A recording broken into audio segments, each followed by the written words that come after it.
balahibo mo'y tatayo at bigla kang naglaho.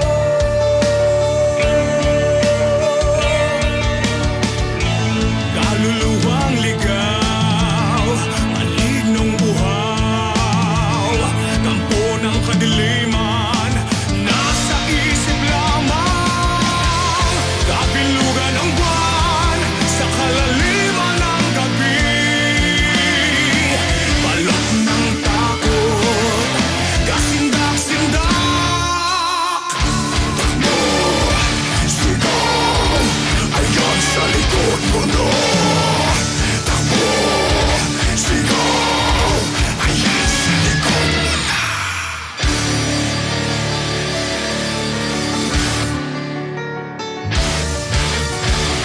Kalawit ni kamatayan, sa iyo'y nakaumang. Aswang manananggal, di ka't mapaparang.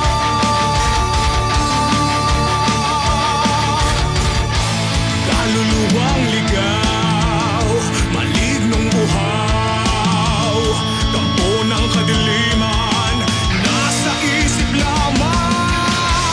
Kabilugan ng buwan sa kalaliman ng gabi, balot ng takot, kasindak-sindak. Takbo, sigaw, ayan sa likod mo no. Takbo, sigaw, ayan sa likod mo na.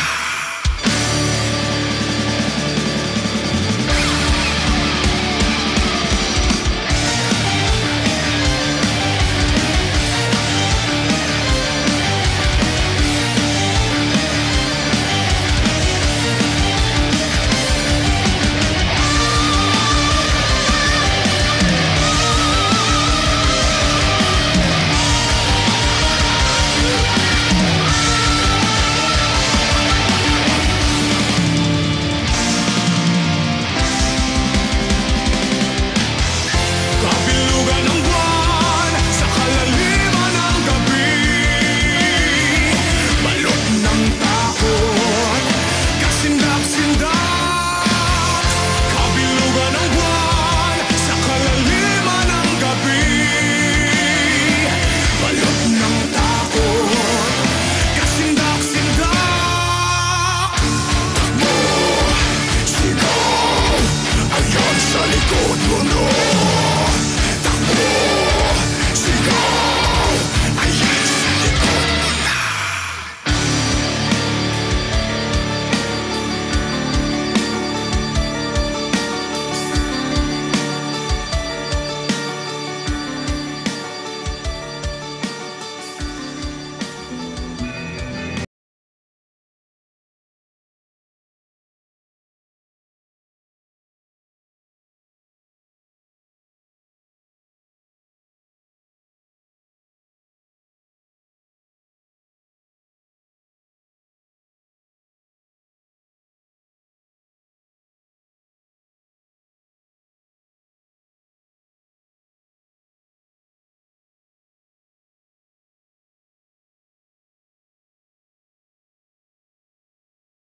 Ang inaabangan yung bukod tanging Science of Paranormal Radio Show na talagang katuwang sa pagsaliksik at pagtuklas sa mga kababalaghan na ating nararanasan.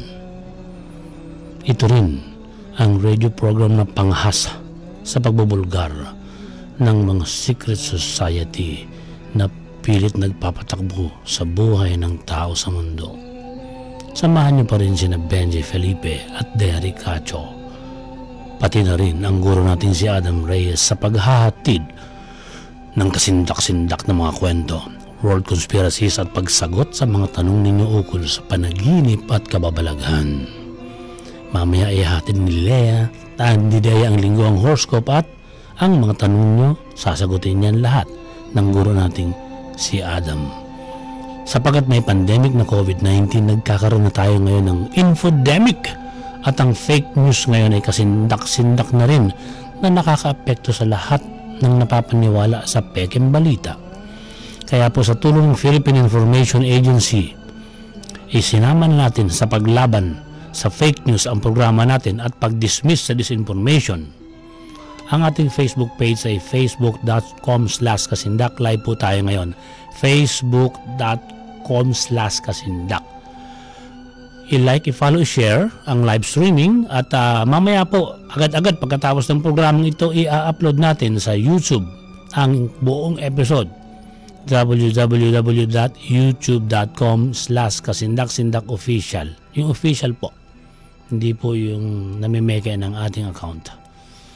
At bago natin simulan ang ating kasindak-sindak na programa sa Radyo Pilipinas, kailangan po muna nating magdasal.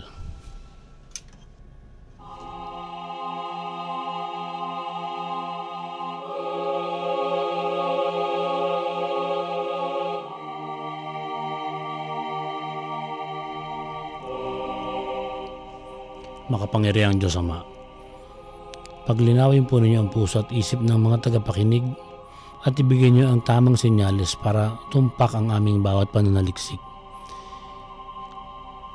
Sana po ipatuloy ninyong gamitin ang programang ito at ang aming himpilan sa ikalulugod ninyo. Sa panahon po na lahat kami ay hindi na halos makaagapay sa pandemic na lumilipol sa maraming tao, sa inyo pa rin manggagaling ang hudyat upang ang mga siyentipiko ay makatuklas ng bakuna laban sa virus na ito.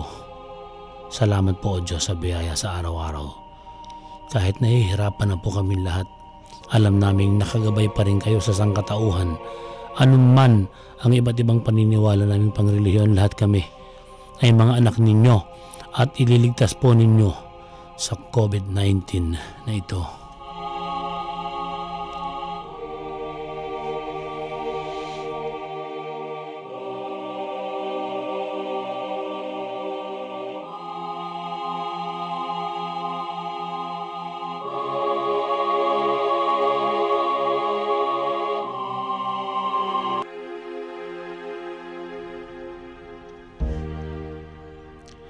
Salamat muna sa Plitora. Sila yung umawit ng kasindak-sindak na katha ni Ferdy Gomez. Sa inyo dyan sa Indang sa 13 Martes, stay home ha. Huwag kayong pasaway. Happy listening kina Malik Asilo at Mami Evelyn Mijares.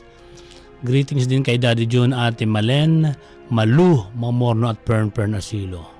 At ang mga maagang nag-aabang ng ating kasindak-sindak, Hopya na pula. Salamat Hopya, marami kang gustong mangyari sa atin at salamat sa pag-i-engage mo sa akin. Ransom Dadula Marceliana, Romulo Alcantara, Solomon Kane, Ray Mark de Osmania, di Godwin Redito, Kenneth Alim, Lloyd, Carla Izol Menor, Eman Gilbert Lagamia, Uwe Arieta, Elsan Lapidante, Jomar Hatchilas, Macario Candelaria the Fourth, Kevin Gonzalez. Oy Kevin, kumusta ka na? Leo Barayag, Maria Villanueva, NJ Adona, si NJ, matagal na namin listener to. JP Pontiliano, Juan Pusong, Daniel Castro, bago lang to pero may tanong siya, sasagutin mamaya ni Adam. Ito rin si Ana Castillo, mamaya meron din tong tanong kay Adam eh. Isa-shoutout ko yung lahat ng mga sa FB ngayon, no, na tingin na nga, isa-isahin ko ha. Umaandar na naman ng mabilis oh. Greto Grencia, umaandar na naman. Michelle Del Mundo, Guadania, Kaka Kair, John Ruaya, bilis, Chris Flores, Marlon Iñiguez, Bemboy Pache, Edward Redobla, John Michael Aton, Conray Misterio, Oliver Tesorero, Jeffrey Barrona, Ariel Segovia, Greto Criencia, Jomel Zenissa, Jefferson Alejo, Noli Alionar. Nahahabol ko yan ha. Yan, nahahabol ko lahat yan ha. Froy Sibug. Yan. J. Inciso. Yan. Mamaya po. Lahat po yan. Isa-isayin natin. Kailangan ko lang munang sabihin sa inyo kung ano mga dapat abangan ngayong gabi. Ano ang nilalaman ng aklat na lihim na karunungan? Papaksayin natin mamaya. Gusto nyo bang maging public servant? aba ay may peking balita, may fake news na kumakalat tungkol sa Civil Service Commission. So let's fight fake news, dismiss disinformation. Talakayin natin mamaya kung ano ito para hindi kayo magkamali ng akala. Ang salimuot at marimarim na mundo ng Scientology, paano ito napasok ng mga aktor na sina John Travolta at Tom Cruise? Aalamin po natin yan, paano nakapasok dito sila John Travolta at sila Tom Cruise sa Scientology. Ano ang kababalaghan sa buhay ni Mercy Brown? Bakit siya tinawag na Vampire of Rhode Island? Yung video clip ng Tasmanian Devil Tiger sa Australia, iuulat mamaya, pag-usapan natin si Dea, mag-uulat niya, no? Ang ating DOST bumuo ng produkto na pangontra sa fungal virus. Makakatulong kaya ito sa atin paglaban sa COVID? At ang COVID-19, wala palang katiyakan na nagmula sa isang palengke sa Wuhan sa China ayon sa mga eksperto. Alamin natin ang detalye niyan. Bakit ba galit si Hitler sa mga Jews? Uy, ikamamangha ninyo ang sagot. Hindi nyo akalain na ganun pala. Ano ang psychic imprints? Papaksain mamaya ng guro natin si Adam Reyes, At ang kwento ng killer clown, si John Wayne Gacy, ikasisindak ninyo. Ang mga tanong nyo tungkol sa panaginip at kababalagan, iisa-isa niyan at ang inaabangang lingguang horoscope. Mamaya po, ihatid. At syempre, pag-usapan natin yung, hindi ko alam kung naiinis na ba o nagsasuggest lang ang nagmamahal sa atin na si Hopia na Pula. Tungkol sa taong ayaw alisin ng fake account niya sa YouTube na ginamit ang pangalan ko at pangalan ni Dea, kinuha ng walang pentulot ang aming contents hanggang ngayon at ginagamit ang copyright ng programa natin. Ayaw po namin baliwalain ang sentimiento ng aming listener kasi nasa katwiran naman tayo, di ba? Pinagtatanggol nyo kami, salamat. Pero gusto ko pa rin idaan sa tamang usapan na walang naagrabyado para masaya pa rin tayong lahat, Mamaya pag-usapan natin mabuti. May i-reveal ako sa inyo mamaya kung bakit gusto kong umalis muna ang taong ito sa YouTube. Ikasisiya po ninyo revelation ko. Mamaya, suspense.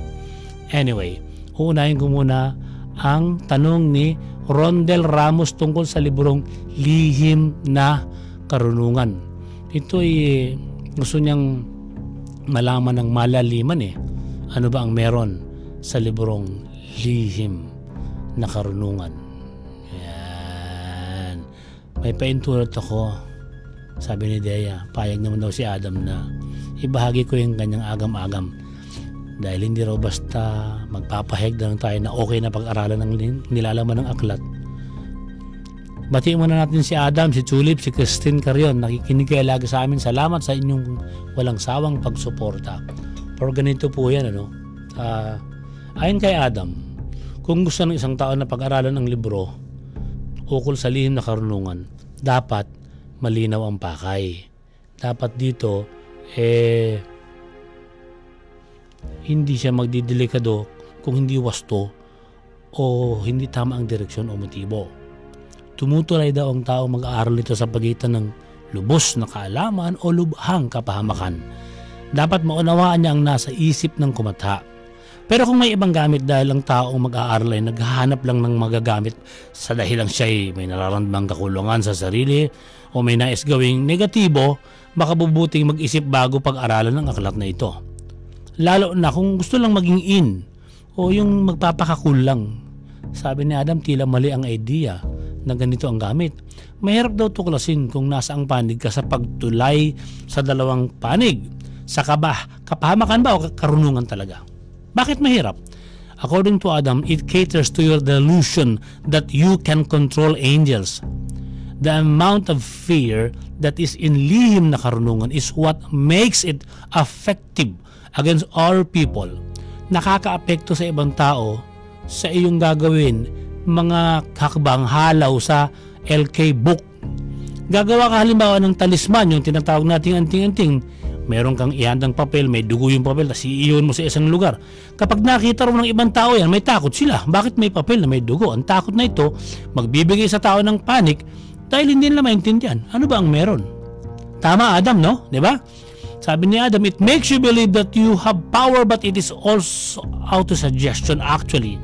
Direktahan na, auto-suggestion lang. Those who are deeply informed and knowledgeable about lihim na karunungan would also know this fact. Auto-suggestion, pinag-aralan namin yan kay Adam sa B2 project. Kusa na lang dumarating sa tao yung suggestion na kaya niyang pagalawin ng isang bagay o kaya niyang gawin ang iniisip niya dahil nakafocus na siya dun eh. Nilinaw ni Adam na ang lihim na karunungan is different from paranormal investigation. Personal spiritual choice ang pag-aaral ng lihim na karunungan. There is nothing bad with it as long as you don't hurt anybody else. I have nothing against lihim na karunungan, but I have something against people who use lihim na karunungan without even understanding it completely. Yan ang mensahe mismo ng katahan naming awit na saliksik. Ilubos ang saliksik. No? Saliksik binigyan ko ng titik, nilagyan ni Alden ng himig. Pag may oras tayo mamaya sa ending, paparinig ko sa inyo. Pakinggan natin, ano ang pananaw ni Adam sa librong Lihim na Karunungan?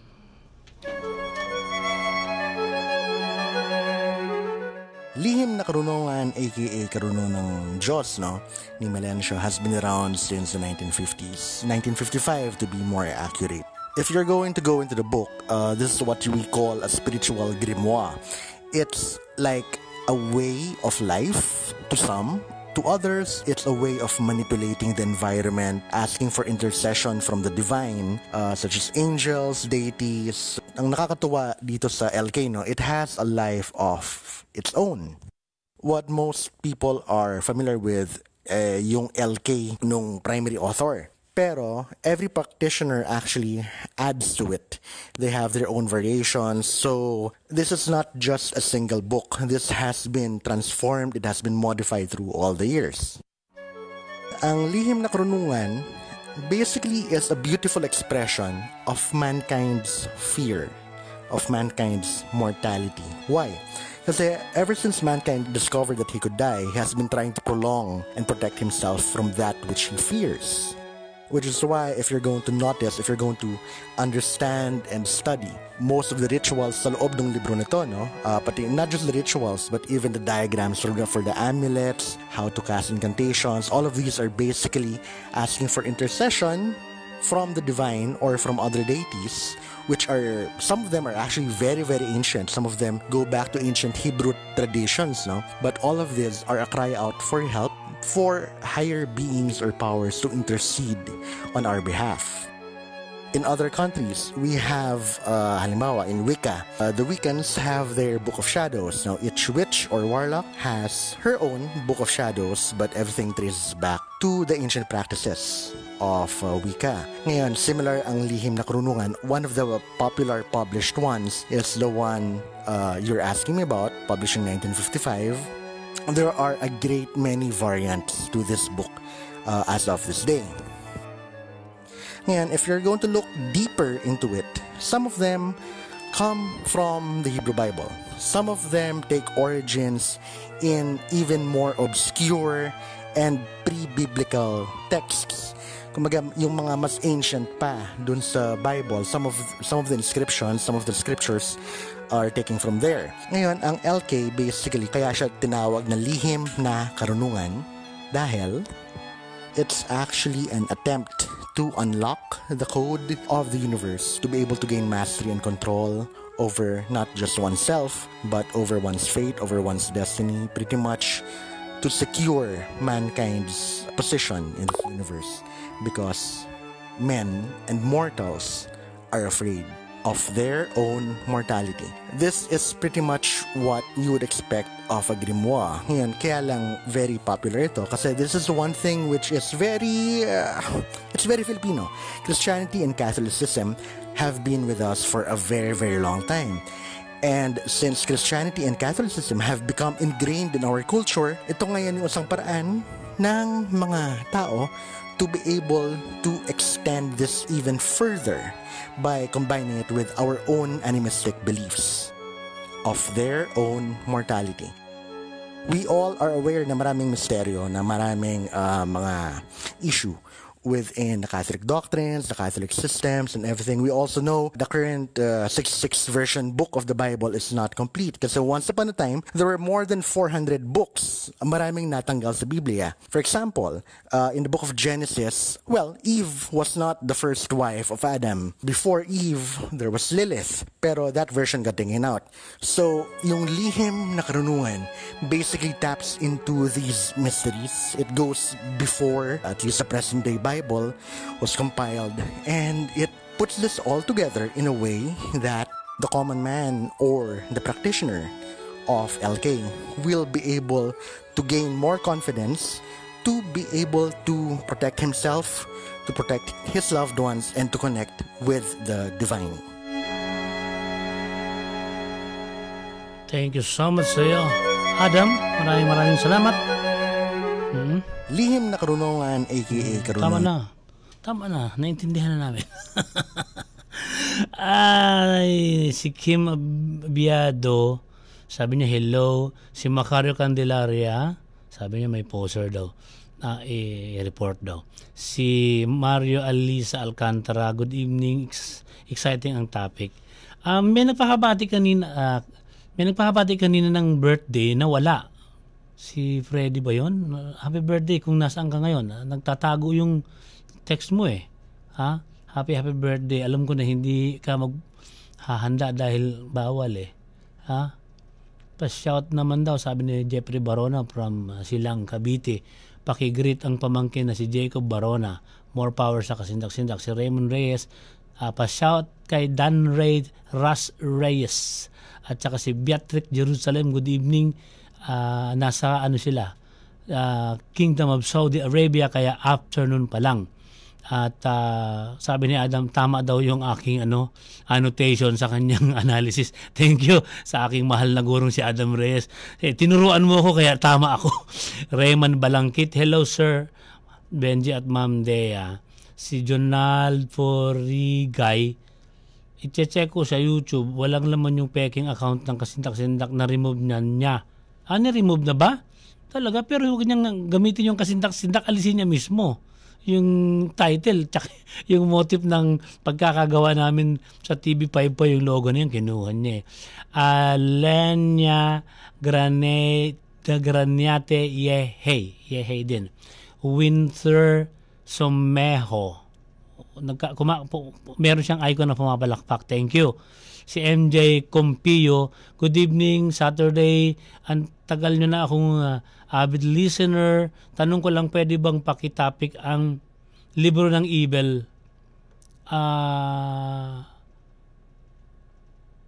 Anong klaseng libro ng Evil? Marami kasi. Kay Alistair Clore ba ito? Sinong klase? Satanic Bible ba ito? Di ba? Si Francis Katapang, happy watching kay Tita Panyo Katapang. Si Al Senerios, Sir Benji and Ma'am Dea, tatanong ko lang kung ano ang ibig sabihin ng panaginip. 3 beses na napapanaginipan may isang bahay sa paanan ng bundok. Ako ang lagi nandoon. Pero di ko nakikita at napupuntahan. Sa totoo lagi lang. Ang bahay kasi, correct me Adam, ang bahay kasi sumisimbolo ng iyong sarili, no? Kung makukumpleto sana itong kwento niya, ano ang mga na-experience niya sa paanan ng bundok na may bahay siya, may re-relate niya sa kanyang waking life. Di ba, Adam? Menardo, kumpletohin mo. Menardo Cordoba, tumakbo na naman. Naku, Marvin Garcia pa shout kay Toto, natutulog. Toto, gising na! Maria Tugnaw Damilig, Antipolo City, hello. Marvin Garcia, naku, ito tumatakbo na naman to. James Christian A, mamaya-maya na. Umaandar na naman ng mabilis. Nakakatakot. Dismiss disinformation muna tayo, ha? Fight fake news. Hatid sa atin ng Philippine Information Agency sa pahintulot ni PIA Director General Abner Caga. Fake news sa Civil Service Commission at sa kinikita raw ng Pangulo ng milyones sa Philippine Offshore Gaming Operators o POGO. Pakinggan natin si Undersecretary Rocky Ignacio sa panayam kay Civil Service Commissioner Eileen Lisada. Tingnan natin kung ano ang masasabi ni Ma'am Eileen. Lahat umano ng mga civil service examinees, both professional level and sub-professional level, ay automatic na daw pong ipapasa. Maaari niyo po ba itong liwanagin sa ating mga nanonood at nakikinig? Ito po ay 101% fake news. Kasi kinakailangan ho ang pagpasok po sa gobyerno ay based on merit and fitness. You're spreading fake news. Ano pang klaseng kawain ng gobyerno magiging will you become at this early stage? You do not verify. Sa lahat ng kawain ng gobyerno and even to all sa public, before you share anything, check out your source and verify. Kasi baka mas lalo lang kayong dumadagdag doon sa confusion or kalituhan. So before you share anything, you have a corresponding responsibility and duty to check your sources, verify your sources. Fake news po. Thank you sa paglilinaw, Civil Service Commissioner Eileen Lisada. At para sa kabatiran ng nais magtrabaho sa gobyerno, kung meron man interesadong maging public servant, balak na po nilang gawing monthly yung civil service examination sa halip na twice a year. Sa new normal na magiging buhay natin, sanhi ng pagsindak sa atin ng COVID-19, online po ang gagawing application for those who wants to take the examination. Pero hintayin natin yung official announcement para makita natin kung saan tayo pwedeng mag-visit na site para makapag-apply tayo, no? Ito naman. Kumikita raw ang Pangulong si Tatay Digong ng 46 million kada buwan sa Pogo at ang nagpahayag daw nito ay mismong si Presidential Spokesperson Secretary Harry Roque Di Umano. Nako, ito ang madalas nating pag-usapan, di ba? May secret society na nais ibagsak ang mga bansang bumabangon tulad ng Pilipinas. Nasa mabuting kamay tayo ngayon, mayroong napipindong pagbangon dahil sa kamay ni Tatay Digong. Ayan, sinisiraan siya. Pinipeke ang mga balita, masira lang ang kanyang image. Pero ano ba ang totoo talaga tungkol sa balitang ito? Umariba na naman ang mga kontrapogo. Galit sila sa offshore gaming na wala namang masamang dulot sa atin dahil foreigners lang ang pwedeng maglaro nito. Malaking tulong pa nga dahil bilyon ang buwis kada buwan. Para siraan ang Pogo, pineke ang pahayag ni Presidential Spokesperson Secretary Harry Roque. Sabi ng fake news na ginamit ang original social card ng Inquirer, 460 million pesos buwan-buwan ang napupunta sa Pangulo dahil sa operasyon ng Pogo. Agad namang naglabas ang Inquirer ng pahayag para ipagtanggol si Secretary Roque. Kaya lang, ang dami na rin nag-react sa mga peke at mapanirang balita. Agoy. Yan po ang ating Dismiss Disinformation segment hatid sa atin ng Philippine Information Agency sa pangunguna ni PIA Director General Abder Kaga. Maraming salamat po. Yan, ito magandang kwentuhan to. Handa na ba kayo?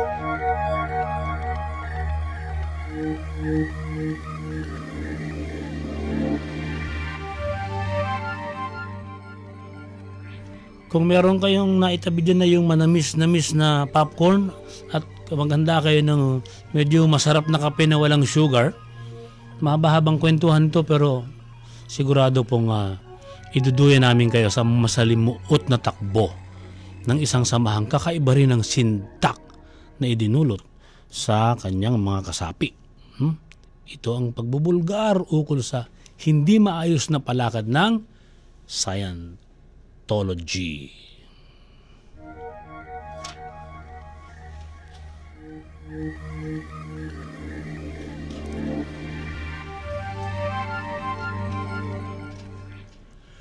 Halaw sa documentary na Going Clear Scientology and the Prison of Belief. Ito ang unang bahagi ng ating kwento.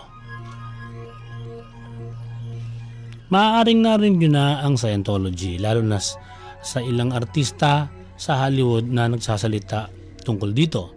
Pinakasikat dyan si Tom Cruise at John Travolta.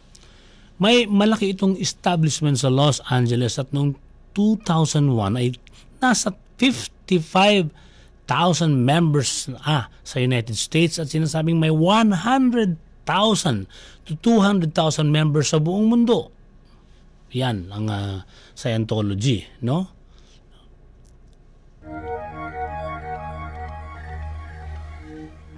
Ngunit sa paglipas ng taon, unti-unting lumilit ang bilang ng mga miyembro nito, bagay na inililihim ng Church of Scientology. Ano nga ba ang lihim na nagaganap sa loob ng religion na ito?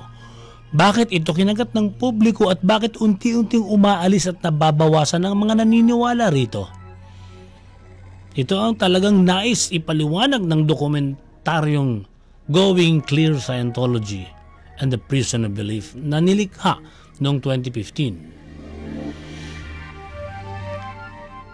Para tama yung pundasyon ng usapan, ano ba ang buhay at diwa ng founder nito na si L. Ron Hubbard?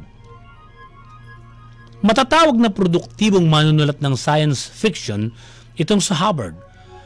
Sa katunayan nga, napabilang siya sa Guinness Book of World Records sa kategoryang Most Published Works by One Author dahil sa isinulat niyang 1,084 na mga aklat.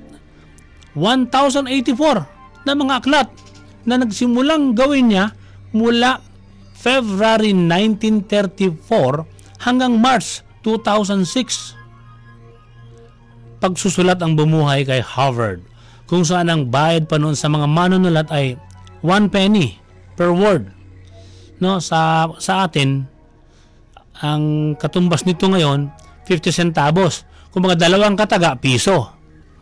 Malaking pera na rin ito. Diba? Walang tigil sa pagsulat si Hubbard para kumita. Tuloy ang kayod kahit matuyuan ng pawis sa pagmamakinilya. Kasi nung araw wala pa namang laptop, diba? Makinilya pa lang. Pero nagsimulang sumikat lamang si Hubbard nang sumulat siya sa magazine na Outstanding Science Fiction, kung saan nakasabay niya ang iba pang sikat na sci-fi writers na sina Isaac Asimov at Robert Heinlein. Nadiskubre ni Hubbard ang potensyal niya sa pagsusulat sa science fiction genre at sa mga nailimbag niyang obra, huhugutin ang magiging doktrina o pundasyon ng paniniwala ng Scientology. Hindi may kakailang abilidad ni Hubbard sa pagbuo ng mga kwento. Tunay na malawak ang kanyang imahinasyon. Sa katunayan nga, matapos ang pagbomba sa Pearl Harbor, sumali siya sa Navy kung saan pinamunuan niya ang isang submarine chaser. Pinagyabang niya na nagpalubog siya ng 2 Japanese submarine. Pero ang totoo, ang minsan palang pangyayaring pagdaong nila sa pampang ng Oregon, pinaputukan niya ang palutang-lutang na troso sa dagat. At ang binomba niya yung mga magnetic rock sa ilalim ng dagat. At tuluyan siyang pinatalsik sa US Navy nang aksidente niya pang mabomba ang isang Mexican island. Noong 1945, pagkatapos ng World War II, natagpuan ni Hubbard ang sarili sa Los Angeles, California. Doon niya nakilala ang visionary na si Jack Parsons, na isa sa founder ng Jet Propulsion Laboratory na hanggang ngayon pinakikinabangan ng National Aeronautics and Space Administration o mas sikat bilang NASA. Ipinangalan din kay Jack Parsons ang isang crater sa moon. Pero higit sa pagiging sikat na tao sa scientific world, matatawag na may okultismo na kinikilingan si Jack Parsons. Siya ang utak ng Black Magic Cult na OTO o yung Ordo Templi Orientis. Sinusunod ng grupong ito ang mga turo ni Aleister Crowley, isang kilalang sexual magic figure sa England na founder ng occultism na Thelema. Nagtatagpo ang grupo ng Ordo Templi Orientis sa mansyon ni Jack sa Pasadena sa California at nagkakaroon sila ng seremonya. Isang initiation ang nagaganap kung saan naghahanap si Parsons ng goddess figure sa mga umaanib sa kanyang kulto.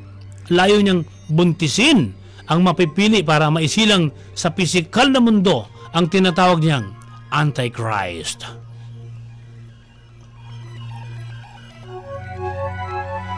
Naging assistant ni Parsons si L. Ron Hubbard. Isang gabi, isang magandang dilag na parang umaapoy ang kintab ng buhok ang kumatok sa mansion ni Parsons. Siya, si Marjorie Cameron. Payag si Marjorie na maging ina ng Antichrist para sa kultong OTO. Ay hindi naman naglaon, nagpakasal nga si Parsons at si Marjorie. Pero yun ay dahil sa nakipagtahanan si Hubbard sa dating kasintahan noon ni Parsons na si Sarah Northrop. Ang mga karanasan ni Northrop ngayon ang magsisilbing mata sa buhay ni Hubbard. na malayo sa imaheng ipinakilala niya sa pagbuo ng Scientology. Disillusioned nun si Sarah kay Hubbard. Mas bata siya ng 13 years old. Napahanga lang siya dahil sa mga kwento nito tungkol sa kabayanihan daw na nagawa noong kasagsagan ng World War II. Pero puro kasinungalingan yan ayon kay Sarah. Ginamit din ni Hubbard ang kwentong ito sa pagbuo niya ng Scientology. Pininiwala ang mga umaanib na minsan siyang nabulag dahil sa tindi ng sikat ng araw sa karagatan at nalumpo dahil sa bakbakan niya sa gera. Sinasabi ni Hubbard na malaki ang naitulong ng doktrinang ginawa niya para gumaling siya sa mga sakit at sugat na nakuha niya sa gera. Pero sabi naman ng US Navy kasinungalingan ito dahil sa record naman ang nakuha niya lang na injury, arthritis at conjunctivitis, no? Pero nagpakasal sina Sarah at Hubbard noong 1946. Inaalala ni Sarah ang buhay na kasama si Hubbard. Isang gabi nga naalala niya, taglamig doon sa isang lighthouse na tinitira nila sa Pocahontas. Habang natutulog si Sarah, nagtitipa si Hubbard ng makinilya. Naramdaman ni Sarah may pumalo sa kanyang ulo. Pagmulat ng kanyang mata, si Hubbard na kanyang asawa ang nakita. May hawak na 45 caliber na baril. Galit na galit. Nakita niya kasi na nakangiti raw si Sarah habang tulog. Baka raw may ibang lalaking iniisip. Nainis si Sarah, iniwan niya si Hubbard ng gabing yon. Kahit nagyayelo ang paligid. Natakot siya dahil minsan nagbanta na ang asawa na mas mamabutihin nitong mapatay si Sarah kaysa maghiwalay sila. Pero hindi na nakatakas si Sarah at dinaglaon, nagkaroon nga sila ng anak. Ito si Elizabeth. Kung may mabuti raw na naibigay si Hubbard kay Sarah, ay yung magkaroon siya ng anak. Noong 1950, lumipas sila sa New Jersey. Sinimula ni Hubbard ang pagsulat ng Dianetics. Sabi ni Hubbard, ang tanging paraan para makagawa ng pera ay kung may sarili kang relihiyon. Ito ang inspirasyon ni Hubbard sa pagbuo ng aklat na Dianetics, ang binhing magsisilbing pundasyon ng Scientology. May katwiran si Hubbard. Kung may religion ka, hindi ka sisingilin ng gobyerno ng tax. Sa'yo lahat ang kita. Hindi nabigo si Hubbard. Naging patok ang Dianetics sa publiko noong 1950s. Hindi lang sa Amerika, maraming bansa na punta niya. Ito ang pinakamodelo ng science noon sa paggamot sa mental health. Unang itinayo ni Hubbard ang Dianetics Foundation noong 1950s. Isa sa teoryang nilalaman ng Dianetics ay ang pag-alam ng sariling trauma o bagay na nagpapabagabag sa isip ng isang nilalang. Kung makikita ng tao ang problema sa sarili, mawawala ang masamang impluensya nito sa isipan at pag-uugali niya. Umiikot ang Dianetics sa konsepto na nahahati sa dalawa ang isip ng tao. Analytical. Ito yung perfect computer sa isipan natin. Naaalala nito ang lahat at hindi nagkakamali. Ang isang side naman ay reactive. Narito lahat ang kinatatakutan at alalahanin ng tao. Sinasabi ng Dianetics na kung makakaya ng tao na itapon ang mga trauma nito sa buhay o ang mga bitbiting problema, magagawa nitong mamuhay ng masaya at payapa. Kung titingnan, parang psychotherapy ang ginagawa ng Dianetics. May auditor o yung practitioner na makikinig sa mga problema mo kung dadaan ka rito. May mga hinaing na nais mong ilabas, may auditor na nakikinig. Ang pinagkaiba, may ginagamit silang aparato na metro na nagdidikta gaano kabigat ang binibit mo at ikaw ba ay purified na sa mga alalahanin ito pagkatapos. E-meter ang tawag nila sa instrumento. Parang variation ng lie detector na sinusukat ang pawis at pulso. Makapangyarihan daw ang instrumentong ito dahil nalalaman ang bigat na pinapasa ng isip ng tao. Pero sa siyensya, wala naman talagang ebidensya na may bigat na taglay ang isip ng tao. Siguro bigat ng reasoning lang. Bilang parte ng sistema, tatanungin ng editor ang dinadala mo. Tulad ng kumusta relasyon mo sa magulang mo, anong nagpapabagabag sa iyo, ano-anong mga bagay ang problema mo hanggang sa lumalalim ang usapan. Minsan ay May mabubuong imahe sa isip ng tao na ino-audit kung saan na nag-iiba ang senaryo at nag-iiba ang panahon. Sasabihin ng editor, ito ang totoong memorya dahil sinasabi ito ng Metro. Ito ay parte ng nakaraan sa buhay mo. Parang time travel, no? Parang regression. Kapag bumalansi ang Metro at pumagitna ang karayom, ibig sabihin, naabot mo na ang exterioration or exteriorization. Ibig sabihin, nailabas mo na ang masamang enerhiya sa katawan mo at isipan. Mararamdaman mo ang paggaang ng puso at isip. Makararamdam ka ng euphoria. Ikaw ay cleared na, malinis na ang pagkatao, ika nga. Dahil sa confessional nature nito, maraming tao ang napasali at naniniwala sa kakayahan nito na mapaalis ang negatibong aspeto sa kanilang buhay. Tinitingnan ito ng mga eksperto bilang sangay ng psychology o psychotherapy. Pero iwinaksi ni Hubbard ang indiyang ito. Dahil ang psychotherapy, sabi niya, ay para sa mga baliw at ibang pag-aaral na ginagawa niya sa psychological practitioners. Sa katunayan, insulto nga raw ang itulad siya sa psychological study. Lumibot si Hubbard para mag-lecture sa buong Amerika. Dito nagsimulang pumasok ang maraming pera. $500 ang singil niya noong 1950s para matrain ang taong gusto sa Dianetics. Magsisimula ang session kung saan nagtatanim siya ng peking memorya sa tao at saka ipalalabas sa kliyente na dating laman ng memorya mo sa nakaraang buhay mo yan. Minsan naisip ni Sarah Northrop, naniniwala na ang asawa niya na ito ang tagapagligtas ng sangkatauhan, na pinagagaling nito ang psychological ills ng society. Lalong natakot si Sarah kay Hubbard. Ang tingin niya malaki na ang sira sa ulo ng asawa. Nagtangka siyang iwan ito kung hindi magpapagamot. Pinilit niya pero ang sagot, kinidnap ang mismong anak nilang si Elizabeth at iniwan sa Cuba sa pangangalaga ng isang mag-ina na abay kinukulong lang yung bata na parang aso. Paulit-ulit pang tumatawag si Hubbard sa asawa at tinutorture. Sinasabing pinatay niya na si Elizabeth na anak nila. Tinapon niya ng pira-piraso ang bangkay sa isang ilog. Pero binabawi niya rin yung pananakot at sinasabi niyang hindi totoo. Hanggang sa muling umuwi sa US at doon nag-file ng divorce si Sarah at kinuha ang custody ng anak. Nung makuha niya ang custody ng anak, pumayag si Hubbard pero inubos muna nito ang laman ng kanilang joint bank account. Kaya namatay ang kasikatan ng Dianetics Foundation ni Hubbard hanggang sa tuluyan siyang nalugi. Pero hindi siya sumuko. Nirepackage niya ang idea ng Dianetics para tuluyang buuin ang religion na Church of Scientology noong taong 1953. Nagdagdag lang siya ng kaunting siyensya at istruktura pati paraan para lalong kumita. Kasama na sa session ng e-meters ang kaukulang payment plan. Kung gusto mong maabot ang state of clear, ay magbabayad ka muna ng kaukulang halaga. Gusto mong mas tumaas ang level ng karunungan sa Scientology, dagdagan mo pa lalo ang pagbabayad. Sa pagdaan ng mga araw, parami ang nagagawang level ni Hubbard. Umaabot din sa $1,000 ang bayad ng isang tao kada session. Sabi nila hindi naman daw masama kasi parang naaabot nila yung minimiting spiritual satisfaction. Sabi ng mga sumasali, nagkakaroon sila ng spiritual satisfaction. Kasama ng pagdami ng miyembro ang muling pagdami ng pera ni Hubbard. Umabot ng $100 million. Pero may bagay na matagal nang inilalaban si Hubbard simula pa noon. Ito ang government taxes.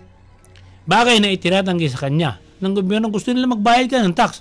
Dahil sa pagsilip ng Internal Revenue Service sa mga gastusin ng simbahan nilang Scientology mula pa 1955 hanggang 1959, nasuri na ginagamit ang pera sa personal na gastusin ni Hubbard at ng kanyang pamilya lamang.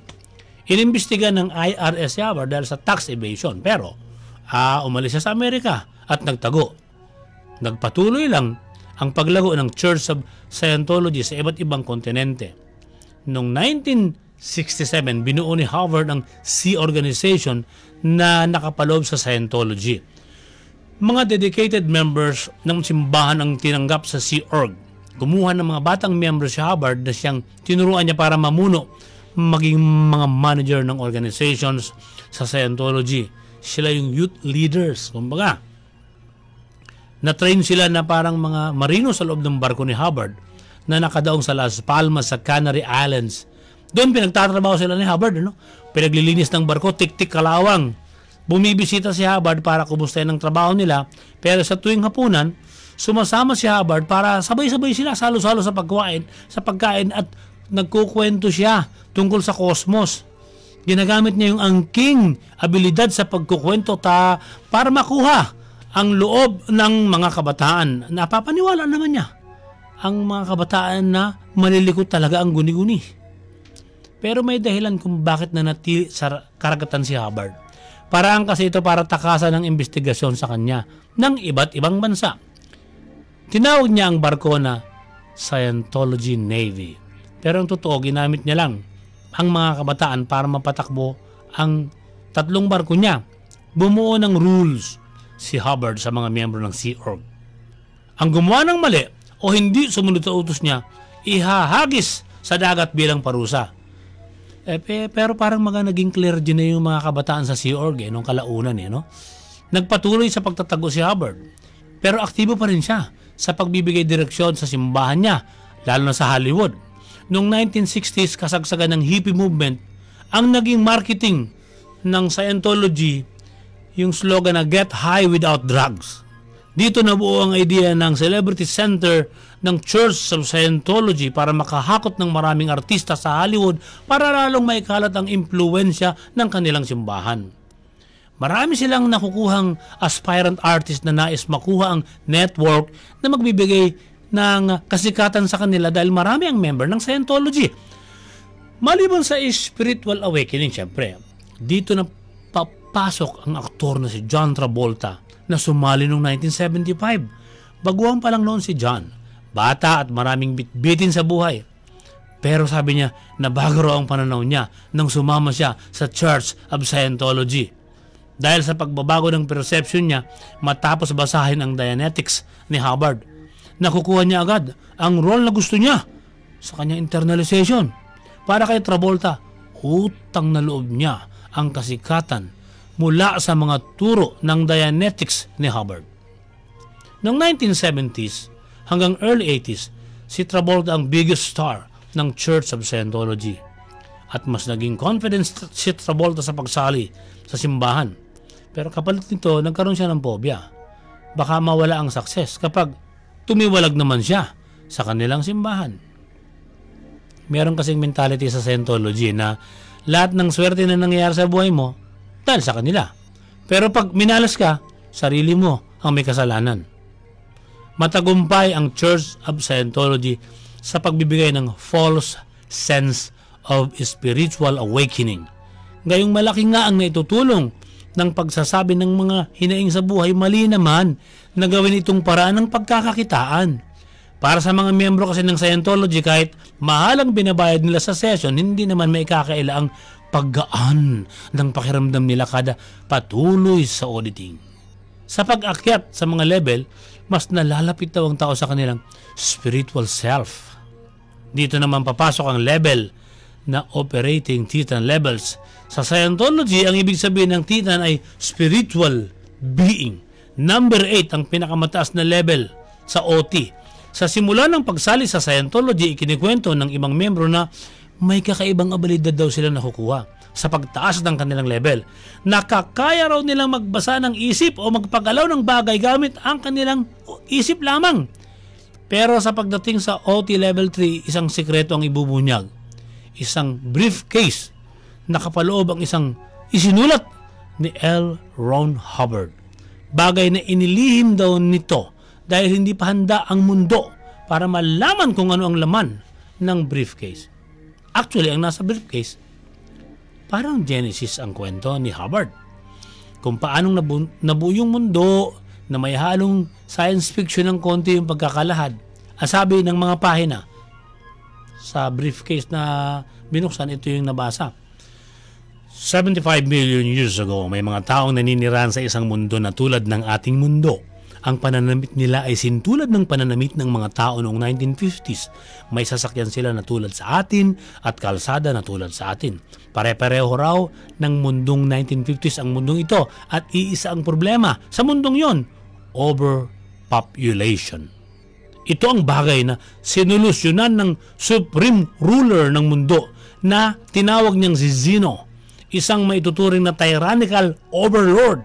Para maresolba ang problema, pinagyelo ang mga tao na frozen, isinakay sa isang space plane, itinapon sa planetang tinaguriang Tigyak o itong Earth natin ngayon, Tigyak Earth natin ngayon. Inihulog sila sa volcanoes sa Earth.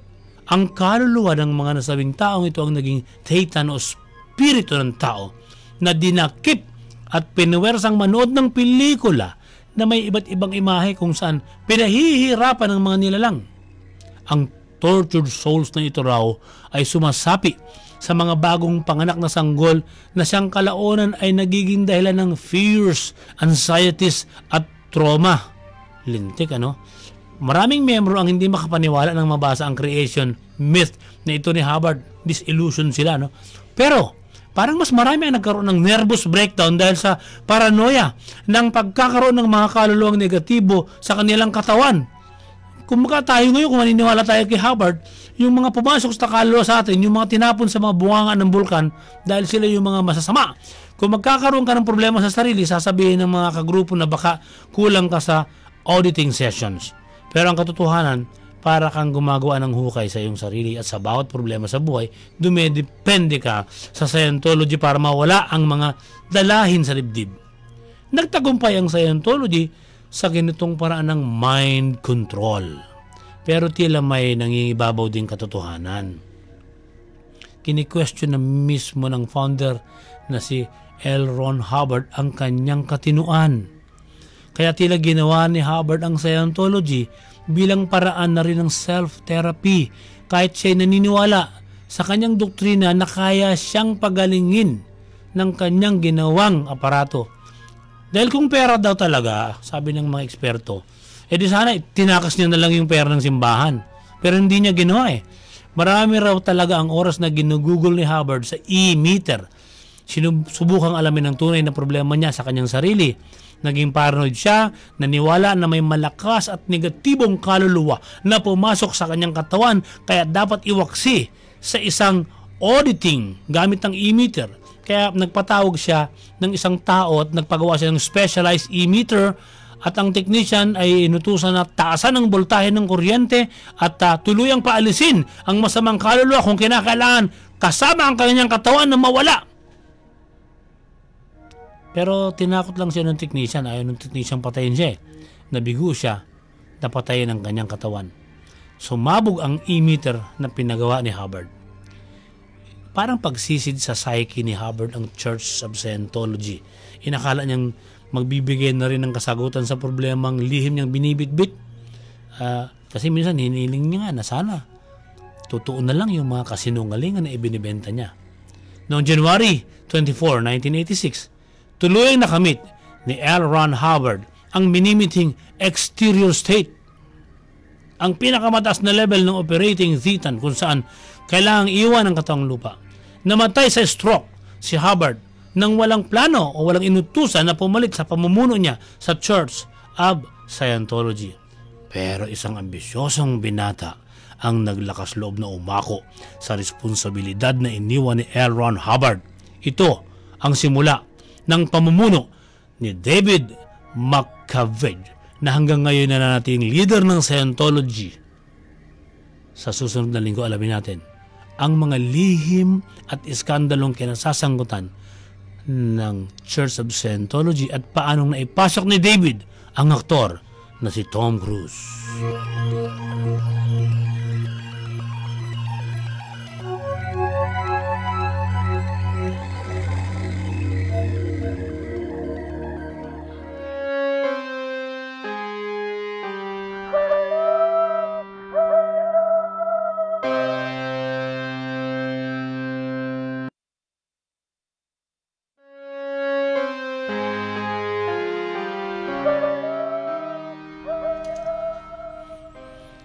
May nakikita ba kayong multo?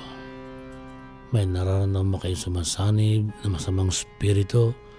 Meron ba kayong panaginip na kahilahilakbot? Nakatanong na ba kayo ng UFO? O inaakala nyo na may duwende o maligno sa bahay nyo? I-like ang aming Facebook page, facebook.com/kasindak. Doon nyo ikwento ang inyong karnasang nakasisindak, ibabahagi namin. Kung may mga gusto kayong itanong tungkol sa panaginip, itanong nyo po doon. Sa nais mapanood ang replay ng maiiksi naming mga kwento, sa YouTube po, www.youtube.com/kasindaksindak-official. Yan po ang pupuntahan ninyo.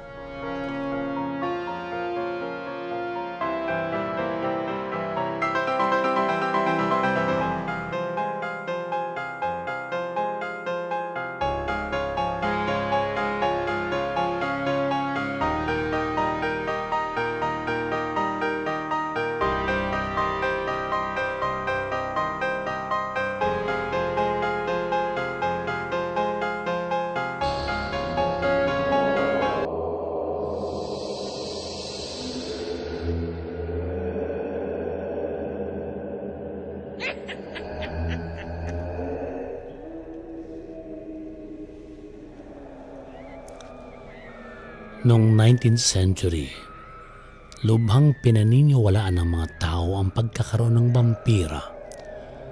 Nagsimula ito sa New England na bahagi ng United States. 100 ng kaso ng vampira ang iniulat, pero hindi ito katulad ng napapanood nating vampira sa pelikula.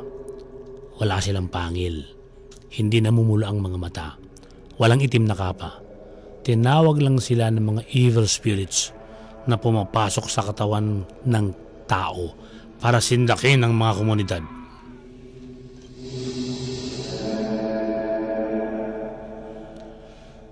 Itinuturing noon na evil spirits ang pinagbibintangan na nagiging sanhi ng pagkagupo ng tao na pinapasukan ng kakaibang uri ng sakit.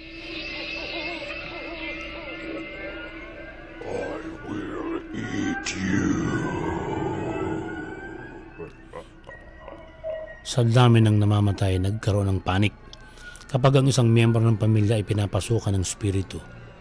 Pag namatay ito, magiging vampira na papasok din sa katawan ng kapamilyang naiwan.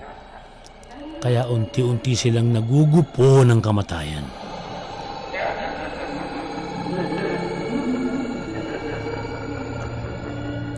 Ang unang namamatay sa pamilya ang tinatawag na vampira at bumabangon mula sa hukay upang dalawin at kunin ang kaluluwa ng kanyang mga kamag-anak. Madalas ang reklamo ng mga namamatayan habang sila'y natutulog, nararamdaman nilang mayroong dumadagan sa kanilang dibdib at sila'y hindi makahinga at nararamdaman nila na sinasakal sila. Kaluluwa ang sumasakal, kaluluwa ng mga yumao nilang kamag-anak na nagiging vampira. Kapag nagigising sila, nagsisimula na ang kanilang panghihina at nagbabago ang kulay ng kanilang kutis. Kasabay ng kanilang pamumutla, nawawalan sila ng ganang kumain. Kapag nananaginip sila ng masama sa gabi, nagigising silang may dugo. Kung hindi sa damit, sa bibig, sa ilong, kuminsan sa leeg, kuminsan sa mga unan. Kapag ganito na ang estado ng kanilang pagdurusa, nagpapasya ang buong pamilya na hukayin ang pinakahuling kamag-anak na namatay.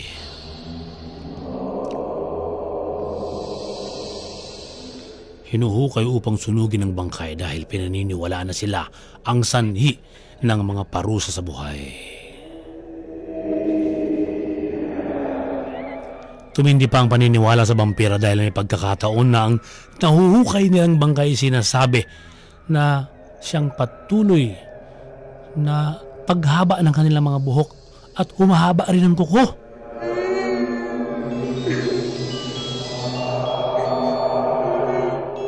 Actually, may mga scientific study na ang mga humahaba ang kuko na mga nahuhukay, ang mga taong ito, sila po kung baga, numinipis yung kanilang balat yung kuko nila humahaba, tapos umuimpis ang kanilang mga muka, humahaba yung buhok, kaya akala nila tumutubo. Pero para sa mga tao noon sa Rhode Island, vampira sila. Kaya ang mga bangkay na hinuhukay ay binibiyak ang kanilang mga dibdib, dinudukot ang puso at atay, at sinusunog sa paniniwalang iyon ang magpapahinto sa sumpa ng vampira.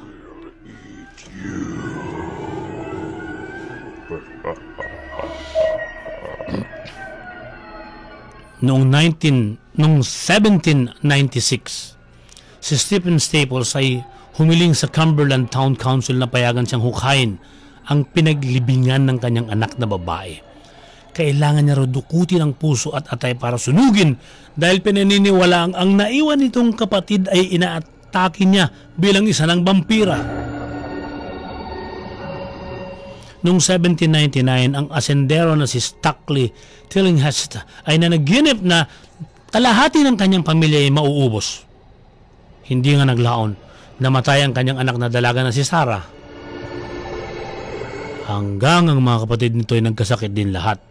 Ang kanilang reklamo sa ama, dinadalaw sila ni Sarah at dinadaganan ang kanilang dibdib upang hindi na sila makahinga.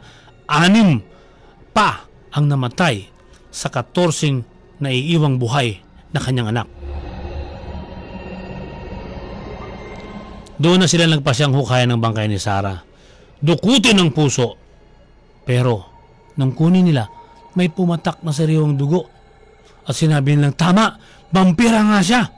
Sinunog ang puso. Pero may namatay pa rin sa mga kapatid ni Sarah. Ganito rin ang nangyari sa kapatid ni Captain Levi Young noong 1827. Hinukay ang bangkay ng kamag-anak na namatay, kinuha ang puso at atay at saka sinunog. Habang sunog ang bangkay,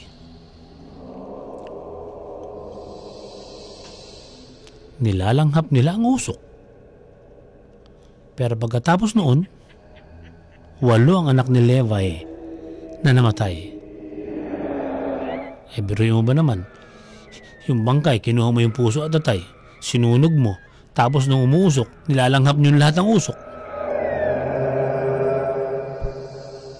Ang pinakasikat na vampira sa Rhode Island ay si Mercy Brown na namatay sa edad na 18 anyos noong 1892. Namatay siya sa kanyang ang pangatlo ito pangatlo siya sa kanilang pamilya, at ang una yung ina na si Mary ang namatay 1883, at noong 1884 ang namatay naman na kapatid niya si Olive. Tapos nagkasakit din ng kanyang kuya si Edwin. Nagpasya ang pamilya na ilayo si Edwin, dinala sa Colorado.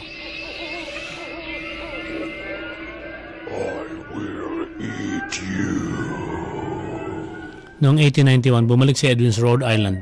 Iba na itsura. Payat na payat. Hanggang sa namatay din.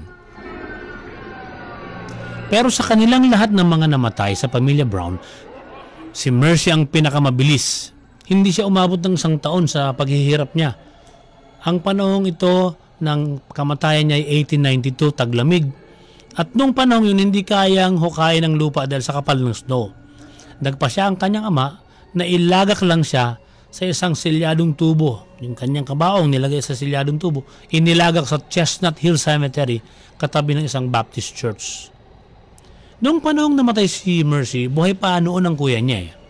At ang ama nila na si George Brown, nagpapanik talaga Kasi bukod sa naiisang lalaki na lang si Edwin, may 2 pa siyang natitirang anak na babae na maaaring salakayin din ng vampira. Naniniwala nga sila na ang namamatay vampira Naniniwala sila na kukunin pa ng namatay niyang anak ang kanyang nabubuhay na anak. Kaya humingi si George ng payo sa mga kapitbahay, at ang lahat ng kapitbahay nagkaisa na sila talaga'y sinasalakay ng vampira mula sa isang libingan. Pero nagtatalo-talo sila.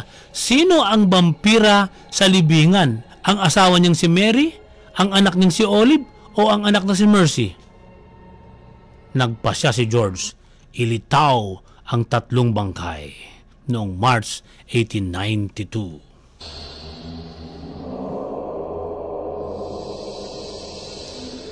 Nakita lang si Olive at si Mary naaagnas na. Pero nung buksin nila ang kabaong ni Mercy, ang bangkay ay nakatagilid.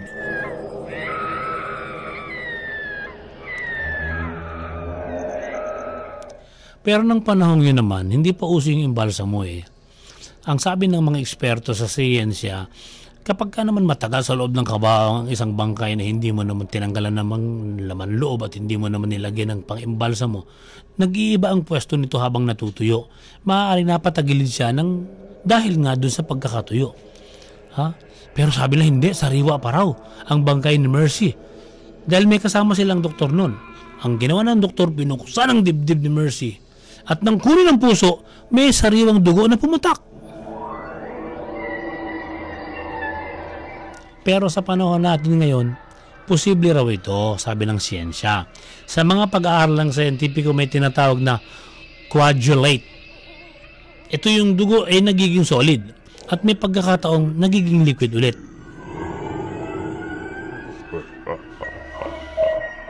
Ang ginawa ng doktor noon sa puso ni Mercy, sinunog. Pagkatapos, kumuha siya ng abo mula sa puso, inihalo sa tubig at pinainom kay Edwin.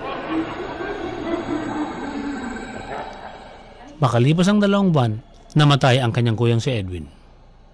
Si Mercy Brown ang kinikilalang The Last Vampire of Rhode Island. Siya ang pinakahuling binansagang vampira dahil hininto na ang paghukay sa mga bangkay. May lumabas na kasi ng medical examination na hindi ang mga miyembro ng pamilya ang nagbabalik upang manipsip ng dugo at tumagan sa dibdib bilang mga vampira. Natuklasan ng science na ang umaatake sa kanila ng panahong yon ay bakterya na nagdadala ng tuberculosis. Bakterya hindi vampira. Doon pa man ay may pandemic na may kasamang infodemic.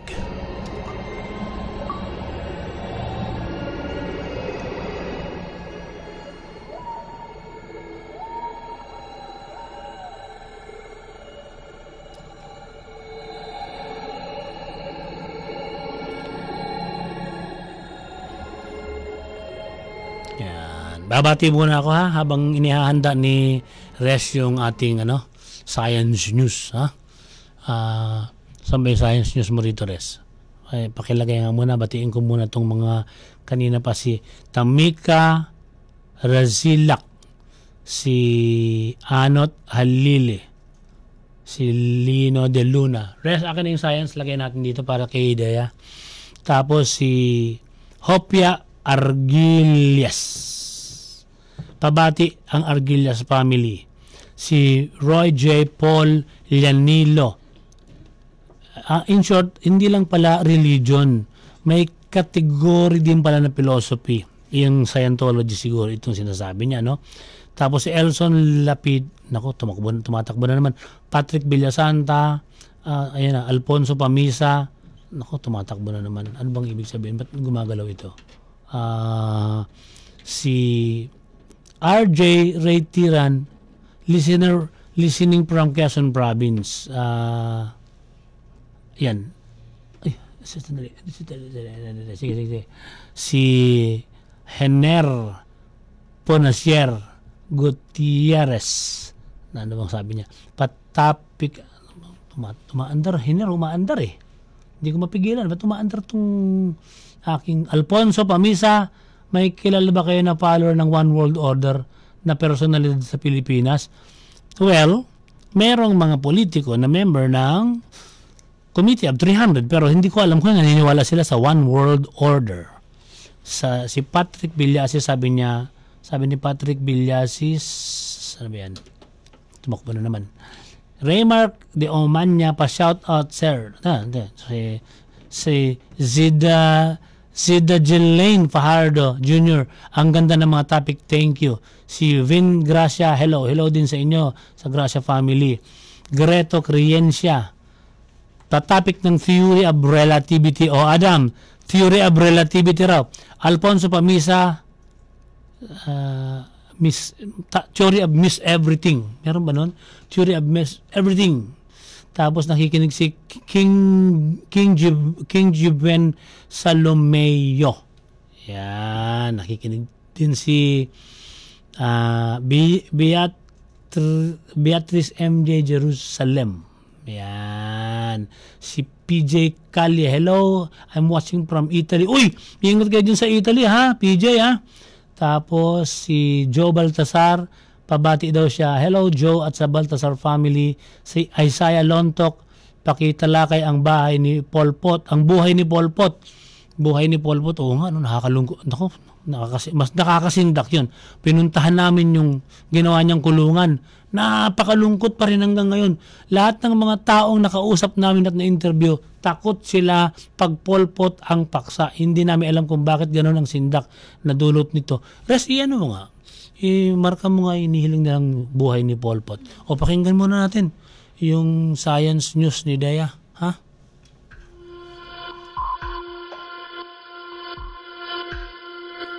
Narito na ang science news.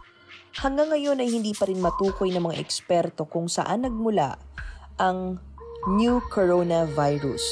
Ang sinasabi sa genetic evidence, kumpirmado na ang coronavirus o mas kilala bilang COVID-19 at nag-originate nga daw ito sa mga paniki o Chinese bats bago ito mapunta sa tao via intermediary animal host.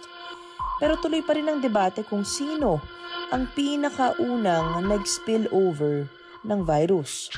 Initially, napaulat sa Wuhan, China na ang unang kaso ng mga virus ay na-detect sa isang local Wanan seafood wholesale market. Sinasabi nila doon na nangyari nga ang bentahan ng Chinese bats. Nitong mga nakaraang araw lamang sa pagsusuri ng Chinese Centers for Disease Control and Prevention o CDC, na-rule out na ang possibility na doon nagmula ang point of outbreak. Ayon kay Gao Fu, director ng Chinese CDC, it now turns out that the market is one of the victims.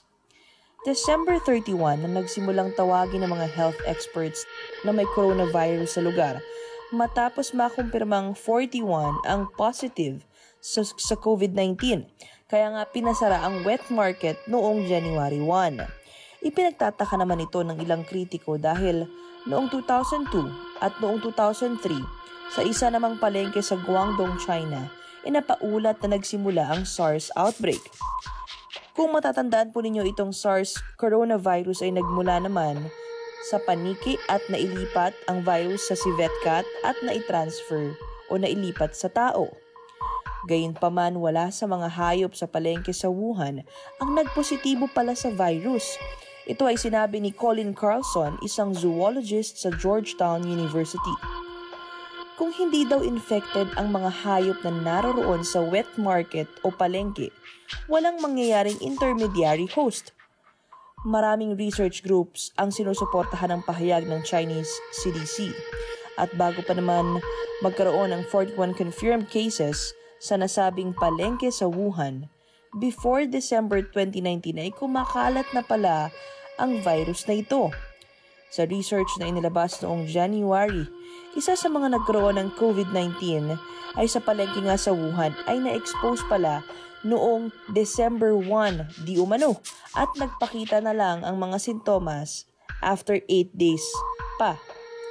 So bali dito sa 13 out of 41 cases, walang maipakitang link na nagpunta nga sila sa wet market sa Wuhan, China.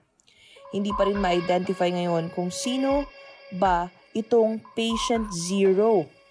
Kung sino yung kauna-unahang ito. Ang nakasisindak ay may ibinalita ang South China Morning Post na November 17 pa lamang ay na-infeksyon na pala ang di umano'y isang 55-year-old na lalaki na nakatira sa Hubei province. Antabayan na natin itong developing story na ito, Chonks, sa mga susunod pang linggo. Sige. Naipaliwanag natin sa mga kasindakers ang ilang tips para makaiwas nga sa sakit na COVID-19, hindi ba?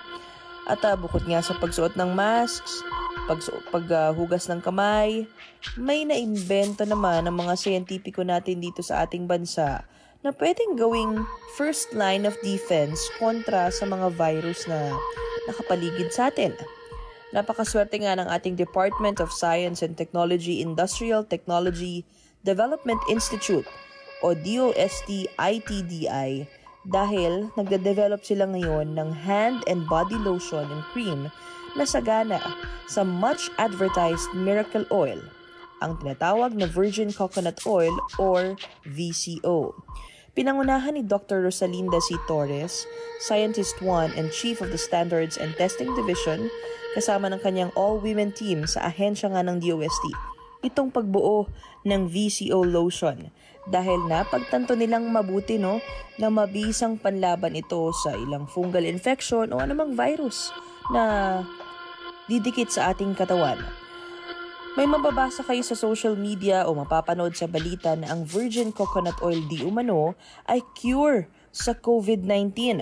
Kaya ito, pinag-aralan ng team ni Dr. Torres at inihalo sa binuo nilang lotion. Ayon sa mga chemists at pharmacologists ng Western countries, ang virgin coconut oil ay may antibacterial, antifungal, and antiviral properties. Kaya itong VCO body cream and lotion ng DOST na nagawa ay naglalaman din ng antifungal properties. Napakahirap gamutin ang anumang fungal infection. Nakakairita din dahil kamot ka ng kamot sa pangangati, di ba? Kaya nga ayon kay Dr. Torres, nagsagawa sila ng ilang clinical tests para malaman kung epekto at ligtas ng antifungal lotion and cream ang products nila.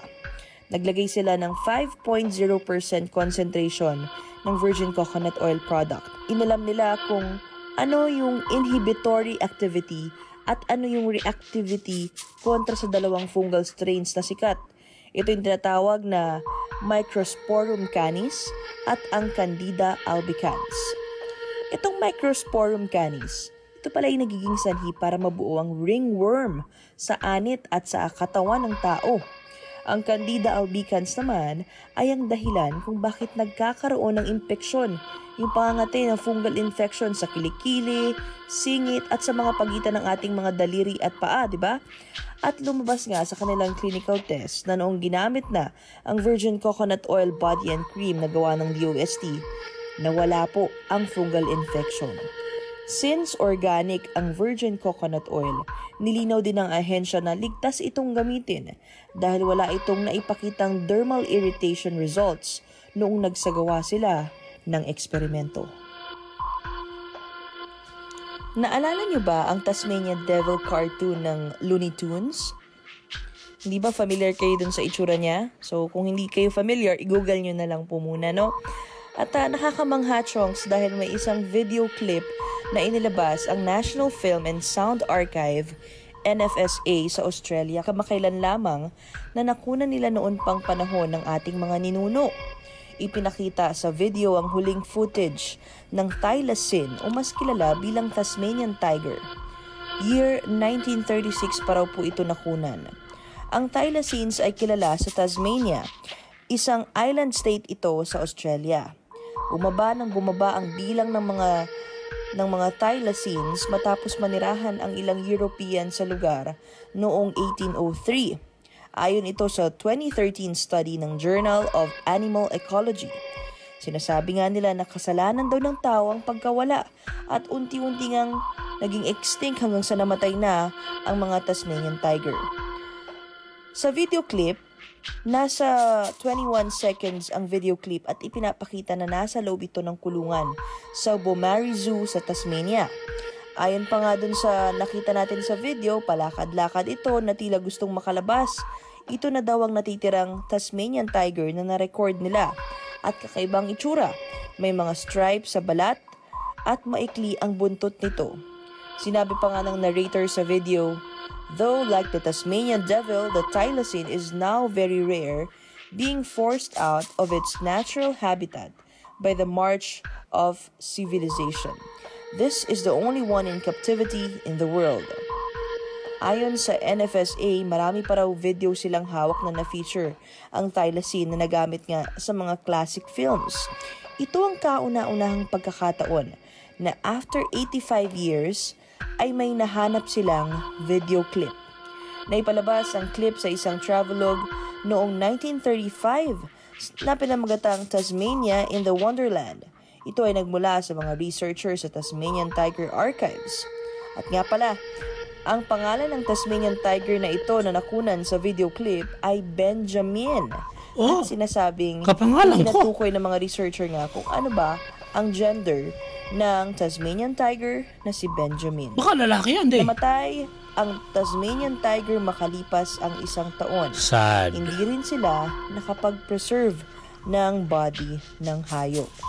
At aming i-upload po sa ating Facebook page ang video clip para makita nyo kung ano ba ang itsura ng Tasmanian Tiger. Tama yan, de. Mamaya-maya, de. Hintayin namin yan. Ang gusto kong makita kung anong itsura ni Benjamin the Tasmanian Tiger. Kapangalan ko pa, no? Kalahin mo yun. O, ito. Sabi ni Max, meron daw siyang nakitang hindi si Max ito, si Even de Mata. Meron daw siya nakitang Snake Mountain. Mukhang ahas. Yung parang alaga ni Suma. Yung comics character nung dekada 70. Yung Suma, naging pelikula yan. Si Max Laurel ang naging actor dyan, ano? Para talaga, nung nakita ko yung picture, talagang parang ahas talaga yung ulong nakabungad sa dulo ng isang bundok. Res, mamaya i-upload natin to, ha, Res? Itong parang ahas na ito. Pero siguradong pag nakita ito ng guro natin na si Adam Reyes, isa lang sasabihin niya, ito ay pareidolia. Kawangis ng ahas ang hubog ng bato. Nakakadiri naman yung isa pang pinadala ni Even de Mata.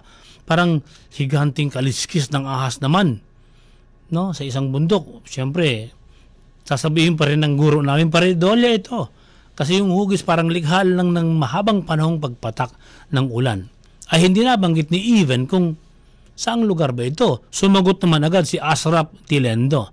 Sabi ni Asrap, Department of Public Relations posted the clarification that both are in different locations. The snakehead stone is in Udunzai, Lao People's Democratic Republic, and the Naga Cave. This is a new discovered cave located in the forest area of Phu Langkan National Park, Wengkong, New District, Wenkan Province, Thailand. Yan. Ni-research ko naman. Mukhang ang dami ng rock formation doon sa Phu Langkan. Yan. Kaya hindi naman nakapagtataka na iba-iba yung lumitaw doon. No? Ang sabi ni Elsan Lapidante, avid listener nyo ako since 2011. Sana matapik ang tungkol kay Hitler. Fake news daw po kasi ang massacre. Bakit maraming galit na sa mga Jews at isa na nga doon si Hitler. Galit na galit siya sa Jews noong World War II. Thanks po, sabi ni Elsan. Alam mo Elsan, hindi totoong galit na galit si Adolf Hitler sa mga Hudyo o Jews.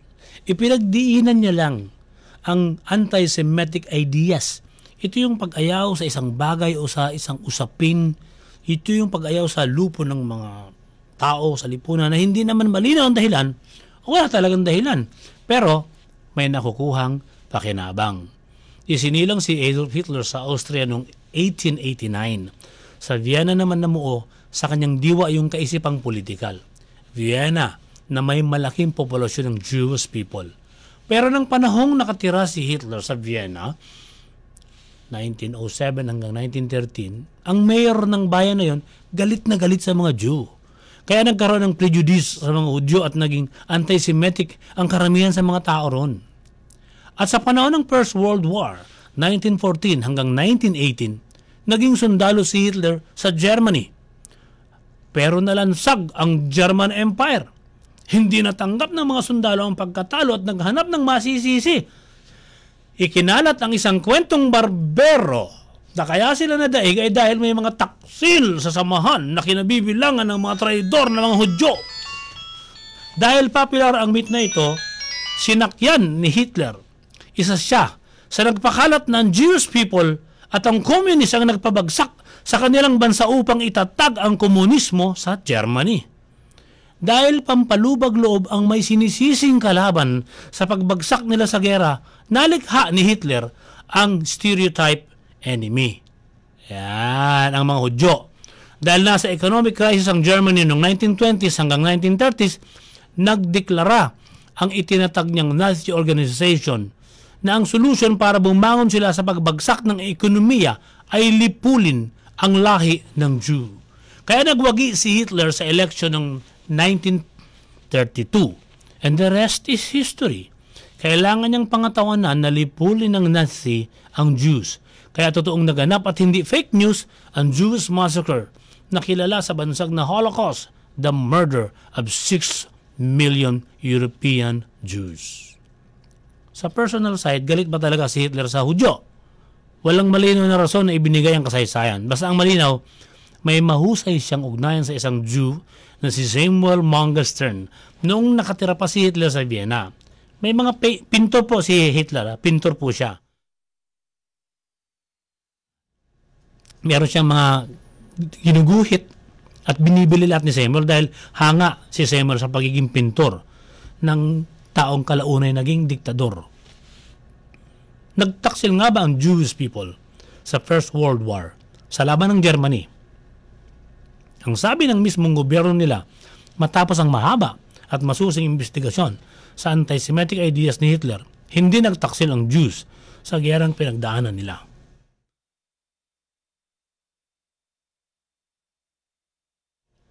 Over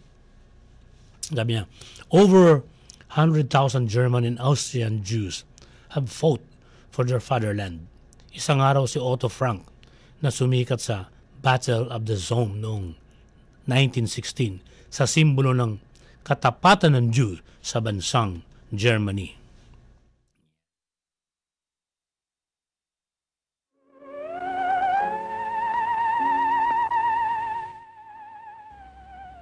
Chonks, greet ko lang itong mga messages natin sa Kasindak-Sindak Facebook page ha, para baka kasi magtampo sila, no? Hindi pa kasi natin nabubuksan itong ilang unread messages sa ating inbox. Happy listening to Kenneth Alim and his family in Balagtas, Batangas. Pabati po si Ludovice family at sa mga taga Louisiana, Laguna. Salamat at God bless po sa inyong lahat dyan. Happy listening kay Joe Marvin Dinko Dizon at sa kanyang girlfriend na si Tonette Paharon. Hello kay Jaffer and Marvin Huksing. Maraming salamat po sa patuloy niyo pong pagsuporta sa amin dito po sa Kasindak-Sindak. At ito, sagutin muna natin ang tanong ni Nonito Tanungan. Good evening Kasindak, palagi po kong nananaginip sa mga lugar kung saan napuntahan ko na po dati. Nananatili po ito sa aking panaginip. Ano kayang ibig sabihin nito?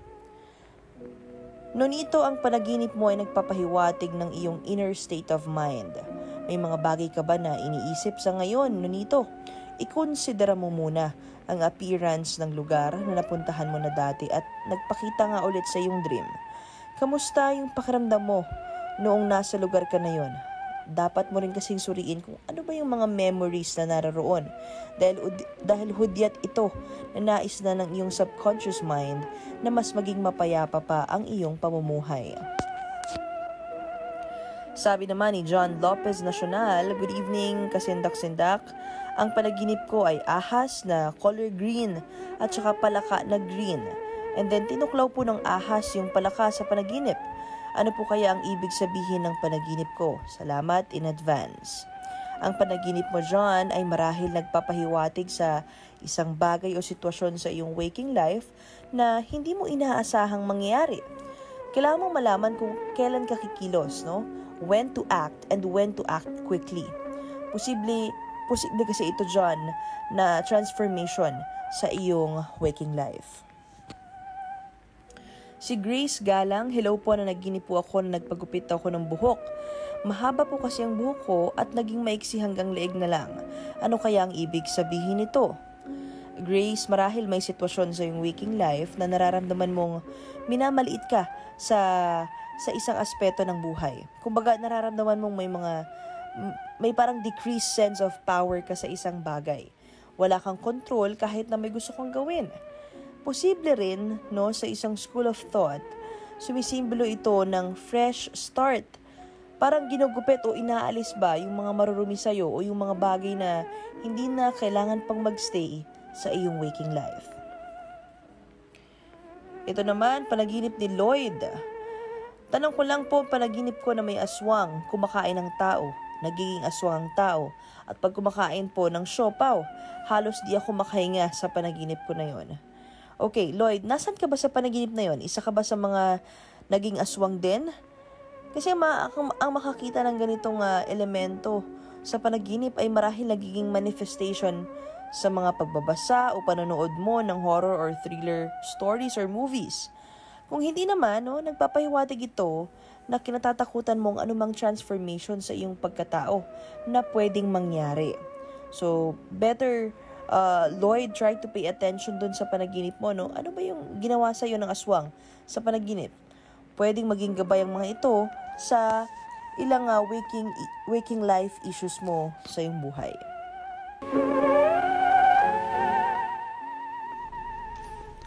Sabi ni Jomar Hatchiles, number 1 fan ako ng kasindak-sindak since 2014. Inaabangan ko talaga itong pagbabalik ninyo, Ma'am Dea. Sir Bendy, mag-ingat po kayo. God bless. Thank you, Jomar Hatchiles. Tanong ni Tracy Gay, ano ang talagang dates ng zodiac sign natin? May nakapost kasi yung new dates at nadagdagan yung 12 original sign. Ang pang 13 yung Ophiuchus, na ang corresponding date daw ay November 29 up to December 17. Actually, tinalakay na ni Dea ang Ophiuchus na ginagamit ng ibang astrolohiya sa 13 signs sa salitang Greek. Ito kasi yung serpent bearer, no?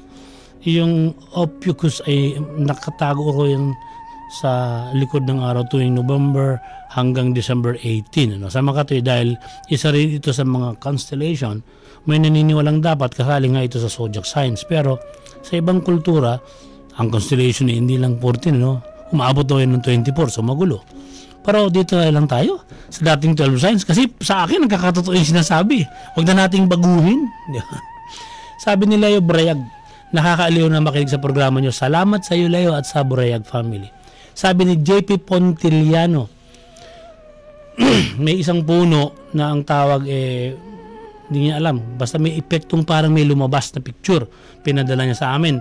Tatawagin ko pa rin paridolya ito. Tiningnan ko mabuti.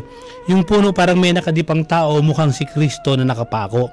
Pero, ano lang yun marami talaga yung puno na naglalarawan ng iba't ibang anyo sa natural nitong pagtubo, na kung yung natural formation may orientation ka naman ng kababalagan, ina-associate mo kagad yung ganong imahe.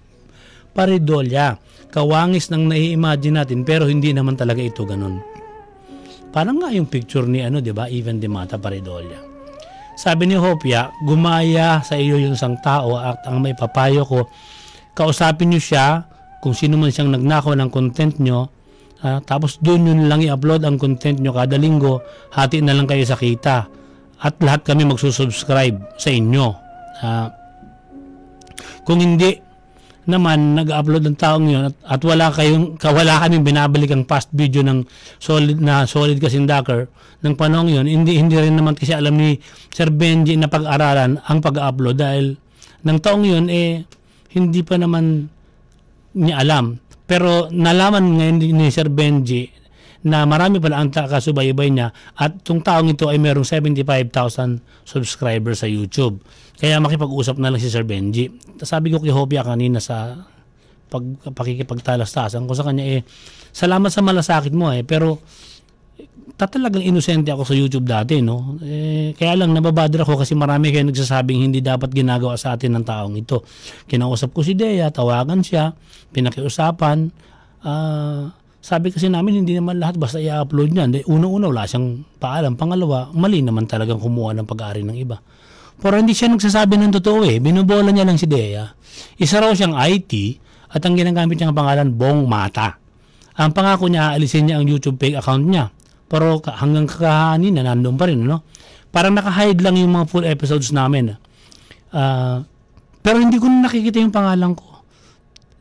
Nakikita ko lang yung pangalan namin ni Dea pag panonood mo yung mga ginawa niyang mga cut-to-cut version na kami pa rin inalis niya nga yung pangalan ko sa cover. Boses naman namin ni Dea naririnig. Amin ang research, amin ang production, amin ang copyright. Inaari niya lahat.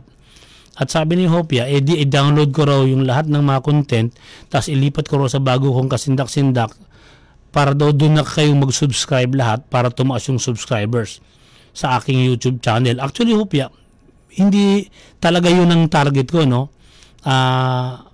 Ganito yan. May revelation ako. Dapat nga hindi muna sasabihin sa inyo. Pero sige na nga. Ganito po yan. Wala pa nakakaalam nito kahit yung mga cameraman ko eh. Ngayon sasabihin ko na. Sa tagal na ninyong sumusubaybay sa ating programa, naisip ko na kasali talaga kayo sa programang ito. Hindi ito magtatagal ng 10 taon kundi dahil sa inyo. At naudlot lang ito dahil sa nagkaroon ng pandemic. Pero dahil gusto kong mag-level up ang kasindak-sindak pagkatapos ng 1 taon na hindi na yung pag-ere, I think you deserve better. Kung inyo pong mamarapatin na wala namang pagbubuhat ng sariling bangko, nagtuturo rin po ako ng acting lesson. Alam ito ng Plitora Band, alam ito ni Perdi Gomez, at alam ito ng lahat ng naging artista namin ni Director John Red. Dahil kami ang gumawa ng Philippines Most Wanted ni Rafi Tulfo noong dekada 90. Ang lahat ng mga baguang artista doon dumaan po sa aking acting workshop.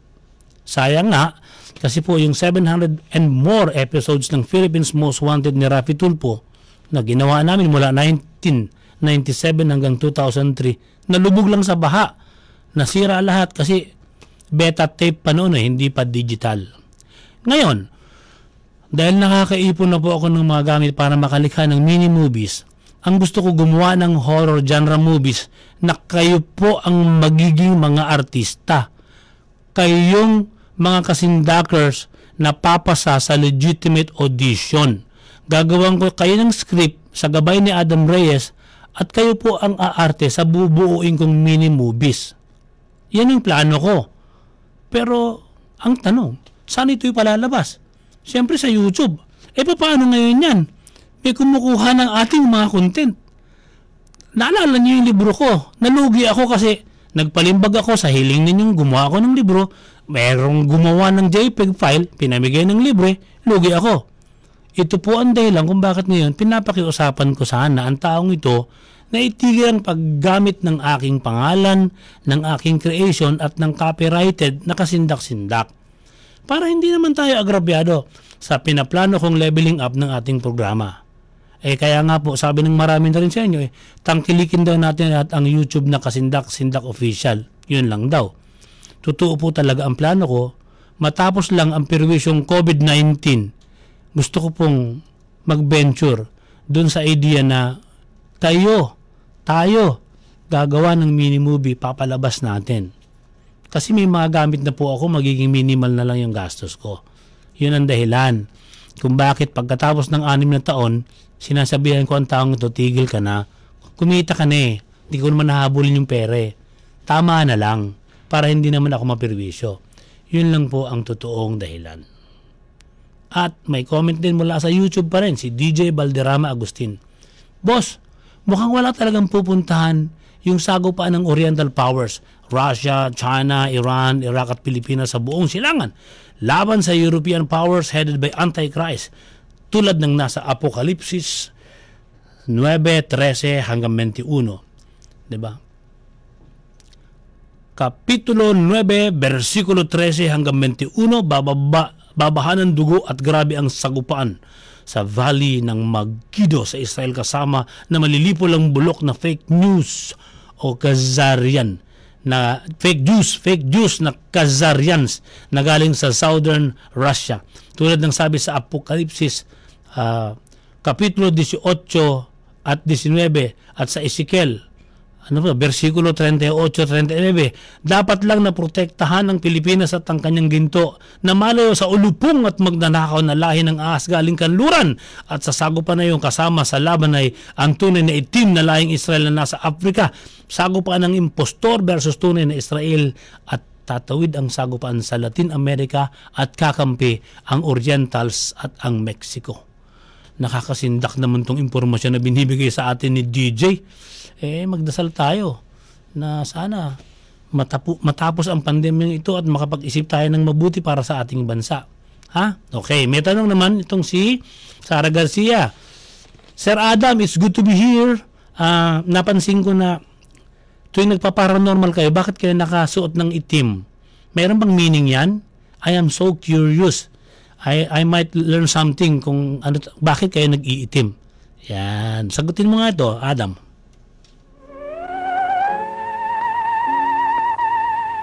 Hi Sarah, good evening. Yeah, that's actually a very good question and it's something I've normally encountered behind the scenes. Okay, ang kwento dyan, ganito. The reason I always wear black during investigations dahil dati I used to wear different colors. Ngayon, kapag umandar na yung flash ng mga camera, kuminsan nagre-reflect yung ilaw dun sa suot ko. So, it would create sometimes an optical illusion na ang nangyari, ako pa yung napapagkamalang multo dahil dun sa reflection na ginagawa nung damit ko. So, that's primarily the reason why I always wear black. Ngayon, ang pinaka-important is not so much the color na as long as the color is dark, pero ang pinaka-important is dapat covered yung body mo as much as possible kasi our cases in the paranormal take us everywhere. Ang kalaban namin madalas, hindi multo, kundi lamok, insekto, dengue, kuminsan papasok kami sa gubat, tapos pag ahon namin dun sa parang sapa, ang dami nang nakadikit na mga linta and everything. So, part of the training I give my students is pretty much on survival. Especially here in the Philippines, we normally end up being assigned to different locations all over the Philippines. So, I need to be physically prepared and that includes the attire. Hence, if you'll also notice, palagi akong naka-tack-light boots kasi one of the most important attire or things to consider when preparing a suit is yung footwear kasi ang importante dyan hindi ka mandudulas just in case you need to move fast, just in case dadaan ka sa putik or let's say dun sa isang area na maraming oil. So yun actually yung kwento kung bakit ganun yung suot ko.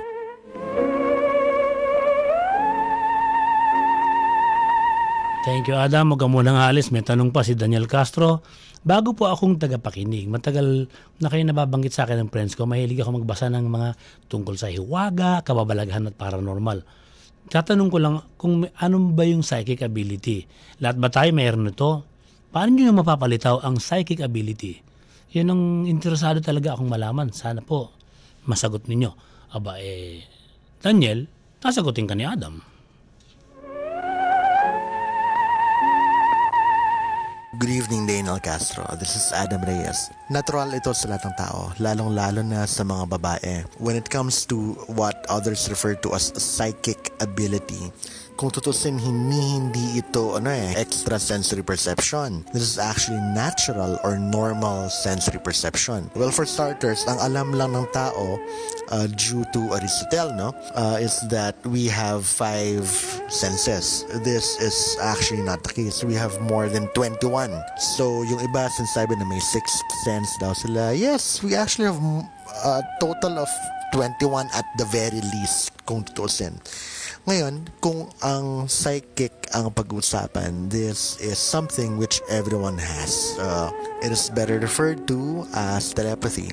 Kasi yung term na psychic refers to people who are more attuned to using their not so common senses. They're able to feel, they're able to gain information which normally passes through means not considered common.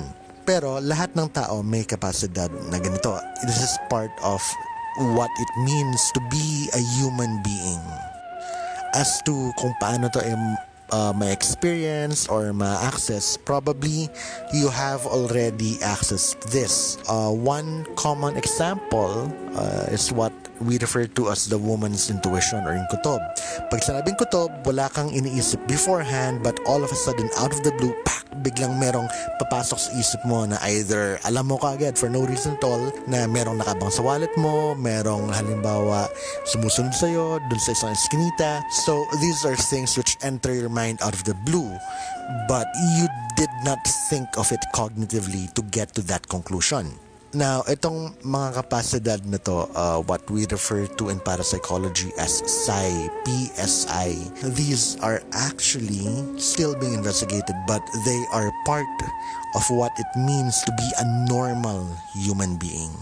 being able to access these more either due to upbringing, nourishment, development, cranial growth, brain growth, and everything. So maraming factors yan.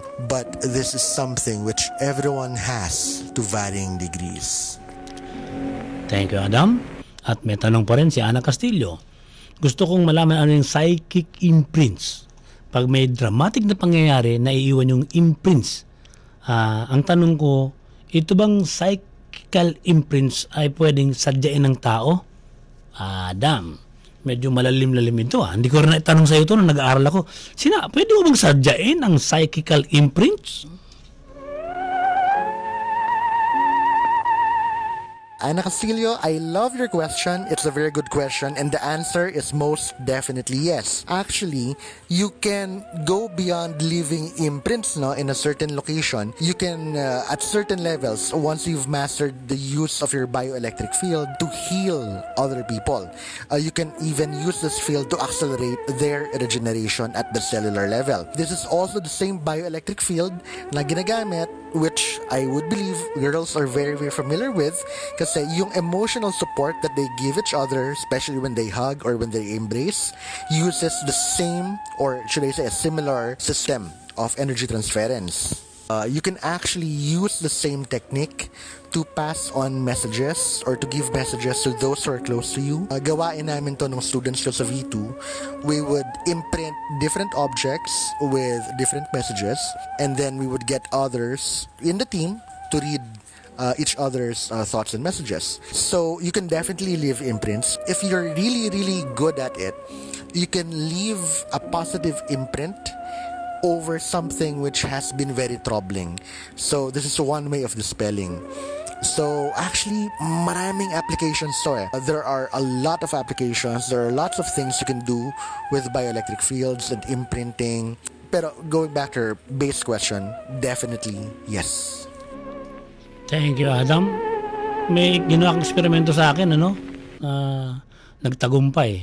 May kinalalaman sa imprint yun pero mahabang pag-uusap pa, bigay ko muna yung horoscope.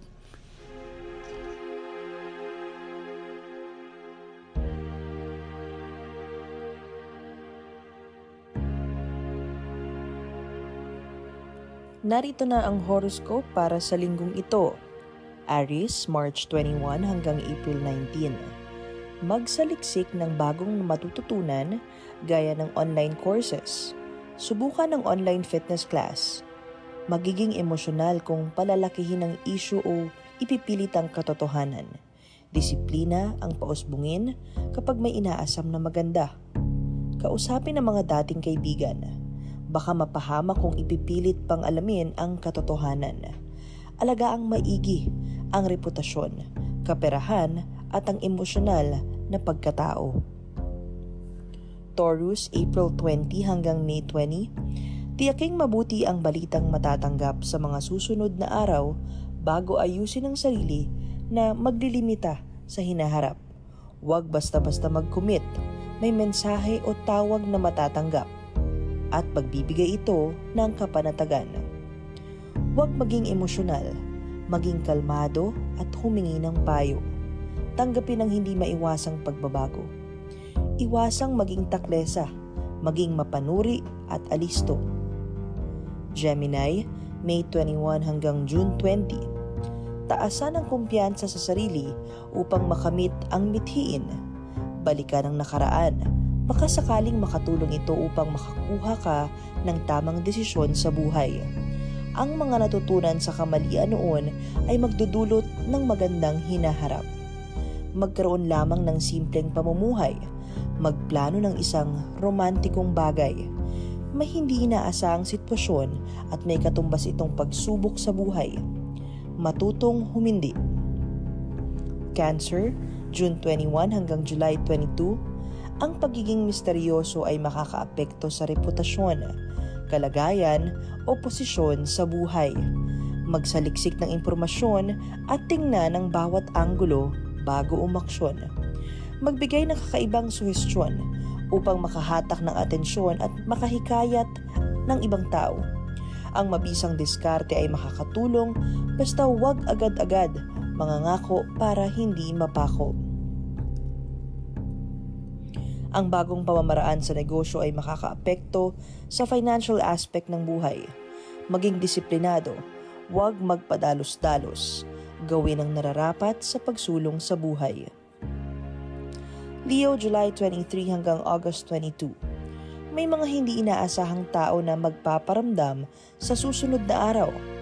Aaliwalas ang pakiramdam dahil sa tawag o mensaheng matatanggap. Huwag basta-basta kumilos kung hindi naman pag-iisipan ng tama. Maging alisto, mas gagaan ang negosyo dahil sa isang kumpanya na dati mo nang nakasalamuha. May ideyang mabubuo dahil sa napag-usapang plano. Huwag makipagsapalaran kung hindi pa detalyado at sigurado ang proyekto. Virgo, August 23 hanggang September 22. Ito ang panahon upang mag-relax, ipahinga ang nararamdamang stress, magbasa-basa kung maaari. Ang anumang opinyong sasabihin ay magreresulta sa isang pagtatalo. Ibaling ang lakas sa pag-ehersisyo, personal growth at proyektong pinagkakaabalahan. Mas gaganda ang karanasan sa trabaho dahil sa isang oportunidad na darating. Ang pakikipag-ugnayan sa ilang ahensya ng gobyerno ay makakapagpabago sa kung paano mo dalhin ang sarili sa hinaharap. Maging matyaga at mag-focus, tumahimik kesa makipagtalo. Libra, September 23 hanggang October 22. Gumawa ng isang bagay na makatutulong sa sarili. Ang alitan ay mag-uusbong dahil sa maemosyonal mong nararamdaman sa isang taong malapit sa iyo. Bigyang oras ang sarili. Gumawa ng tama para makaiwas sa kritisismo o reklamo. Iwasang magwaldas ng kaperahan at alam mong imposibleng hindi naman magagamit sa hinaharap. Baka magkaproblema sa mga dokumentong pinanghahawakan kung hindi ito iniingatan. Scorpio, October 23 hanggang November 21. Mag-ipon dahil kung mahina ang pagkalkula sa pananalapi, magreresulta ito ng pagkagipit.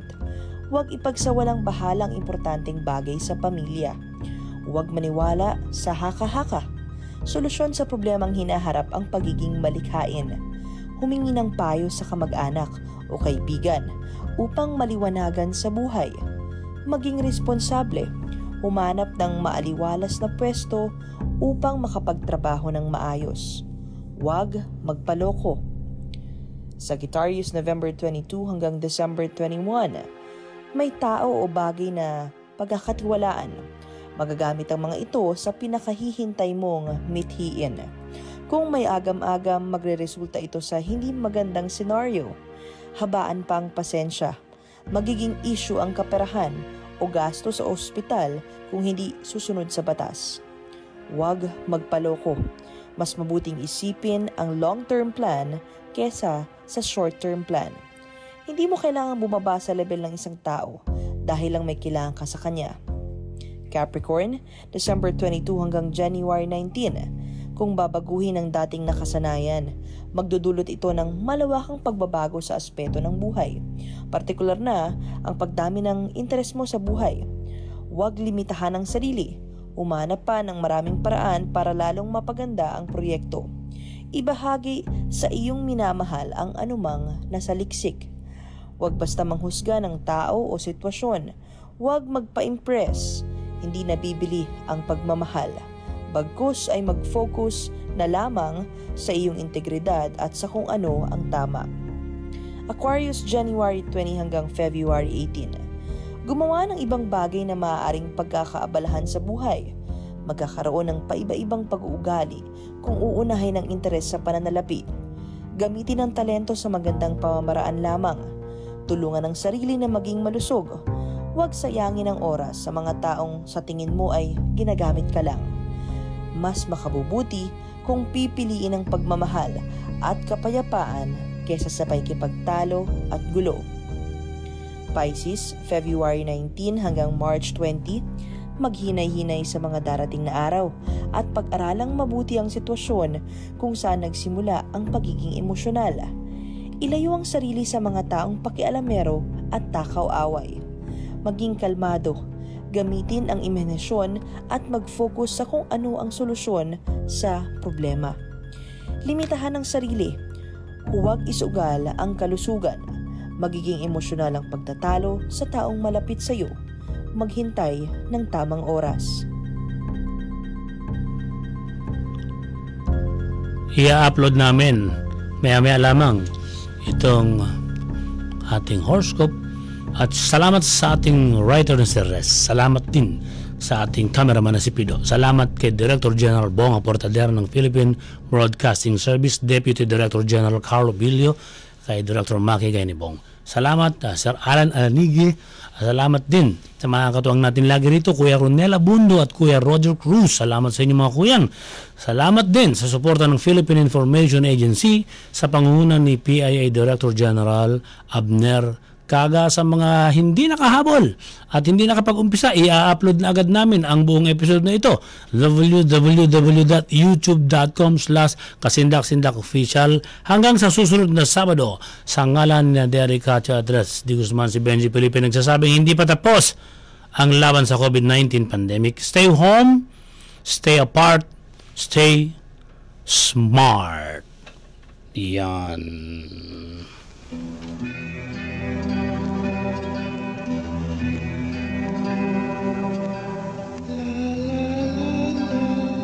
We know you're always on the go. Pero ang mahuli sa balita is always a big no-no. Kaya Radyo Pilipinas is here to keep you updated. Reliable news delivered to you as it happens. Para sure na wala kang mamimiss. Bookmark our website at www.radiopilipinas.ph. Follow us on Twitter at Radyo Pilipinas 1 and like us on Facebook at www.facebook.com/Radyo Pilipinas 1. Together, let's dismiss disinformation. Radyo Pilipinas.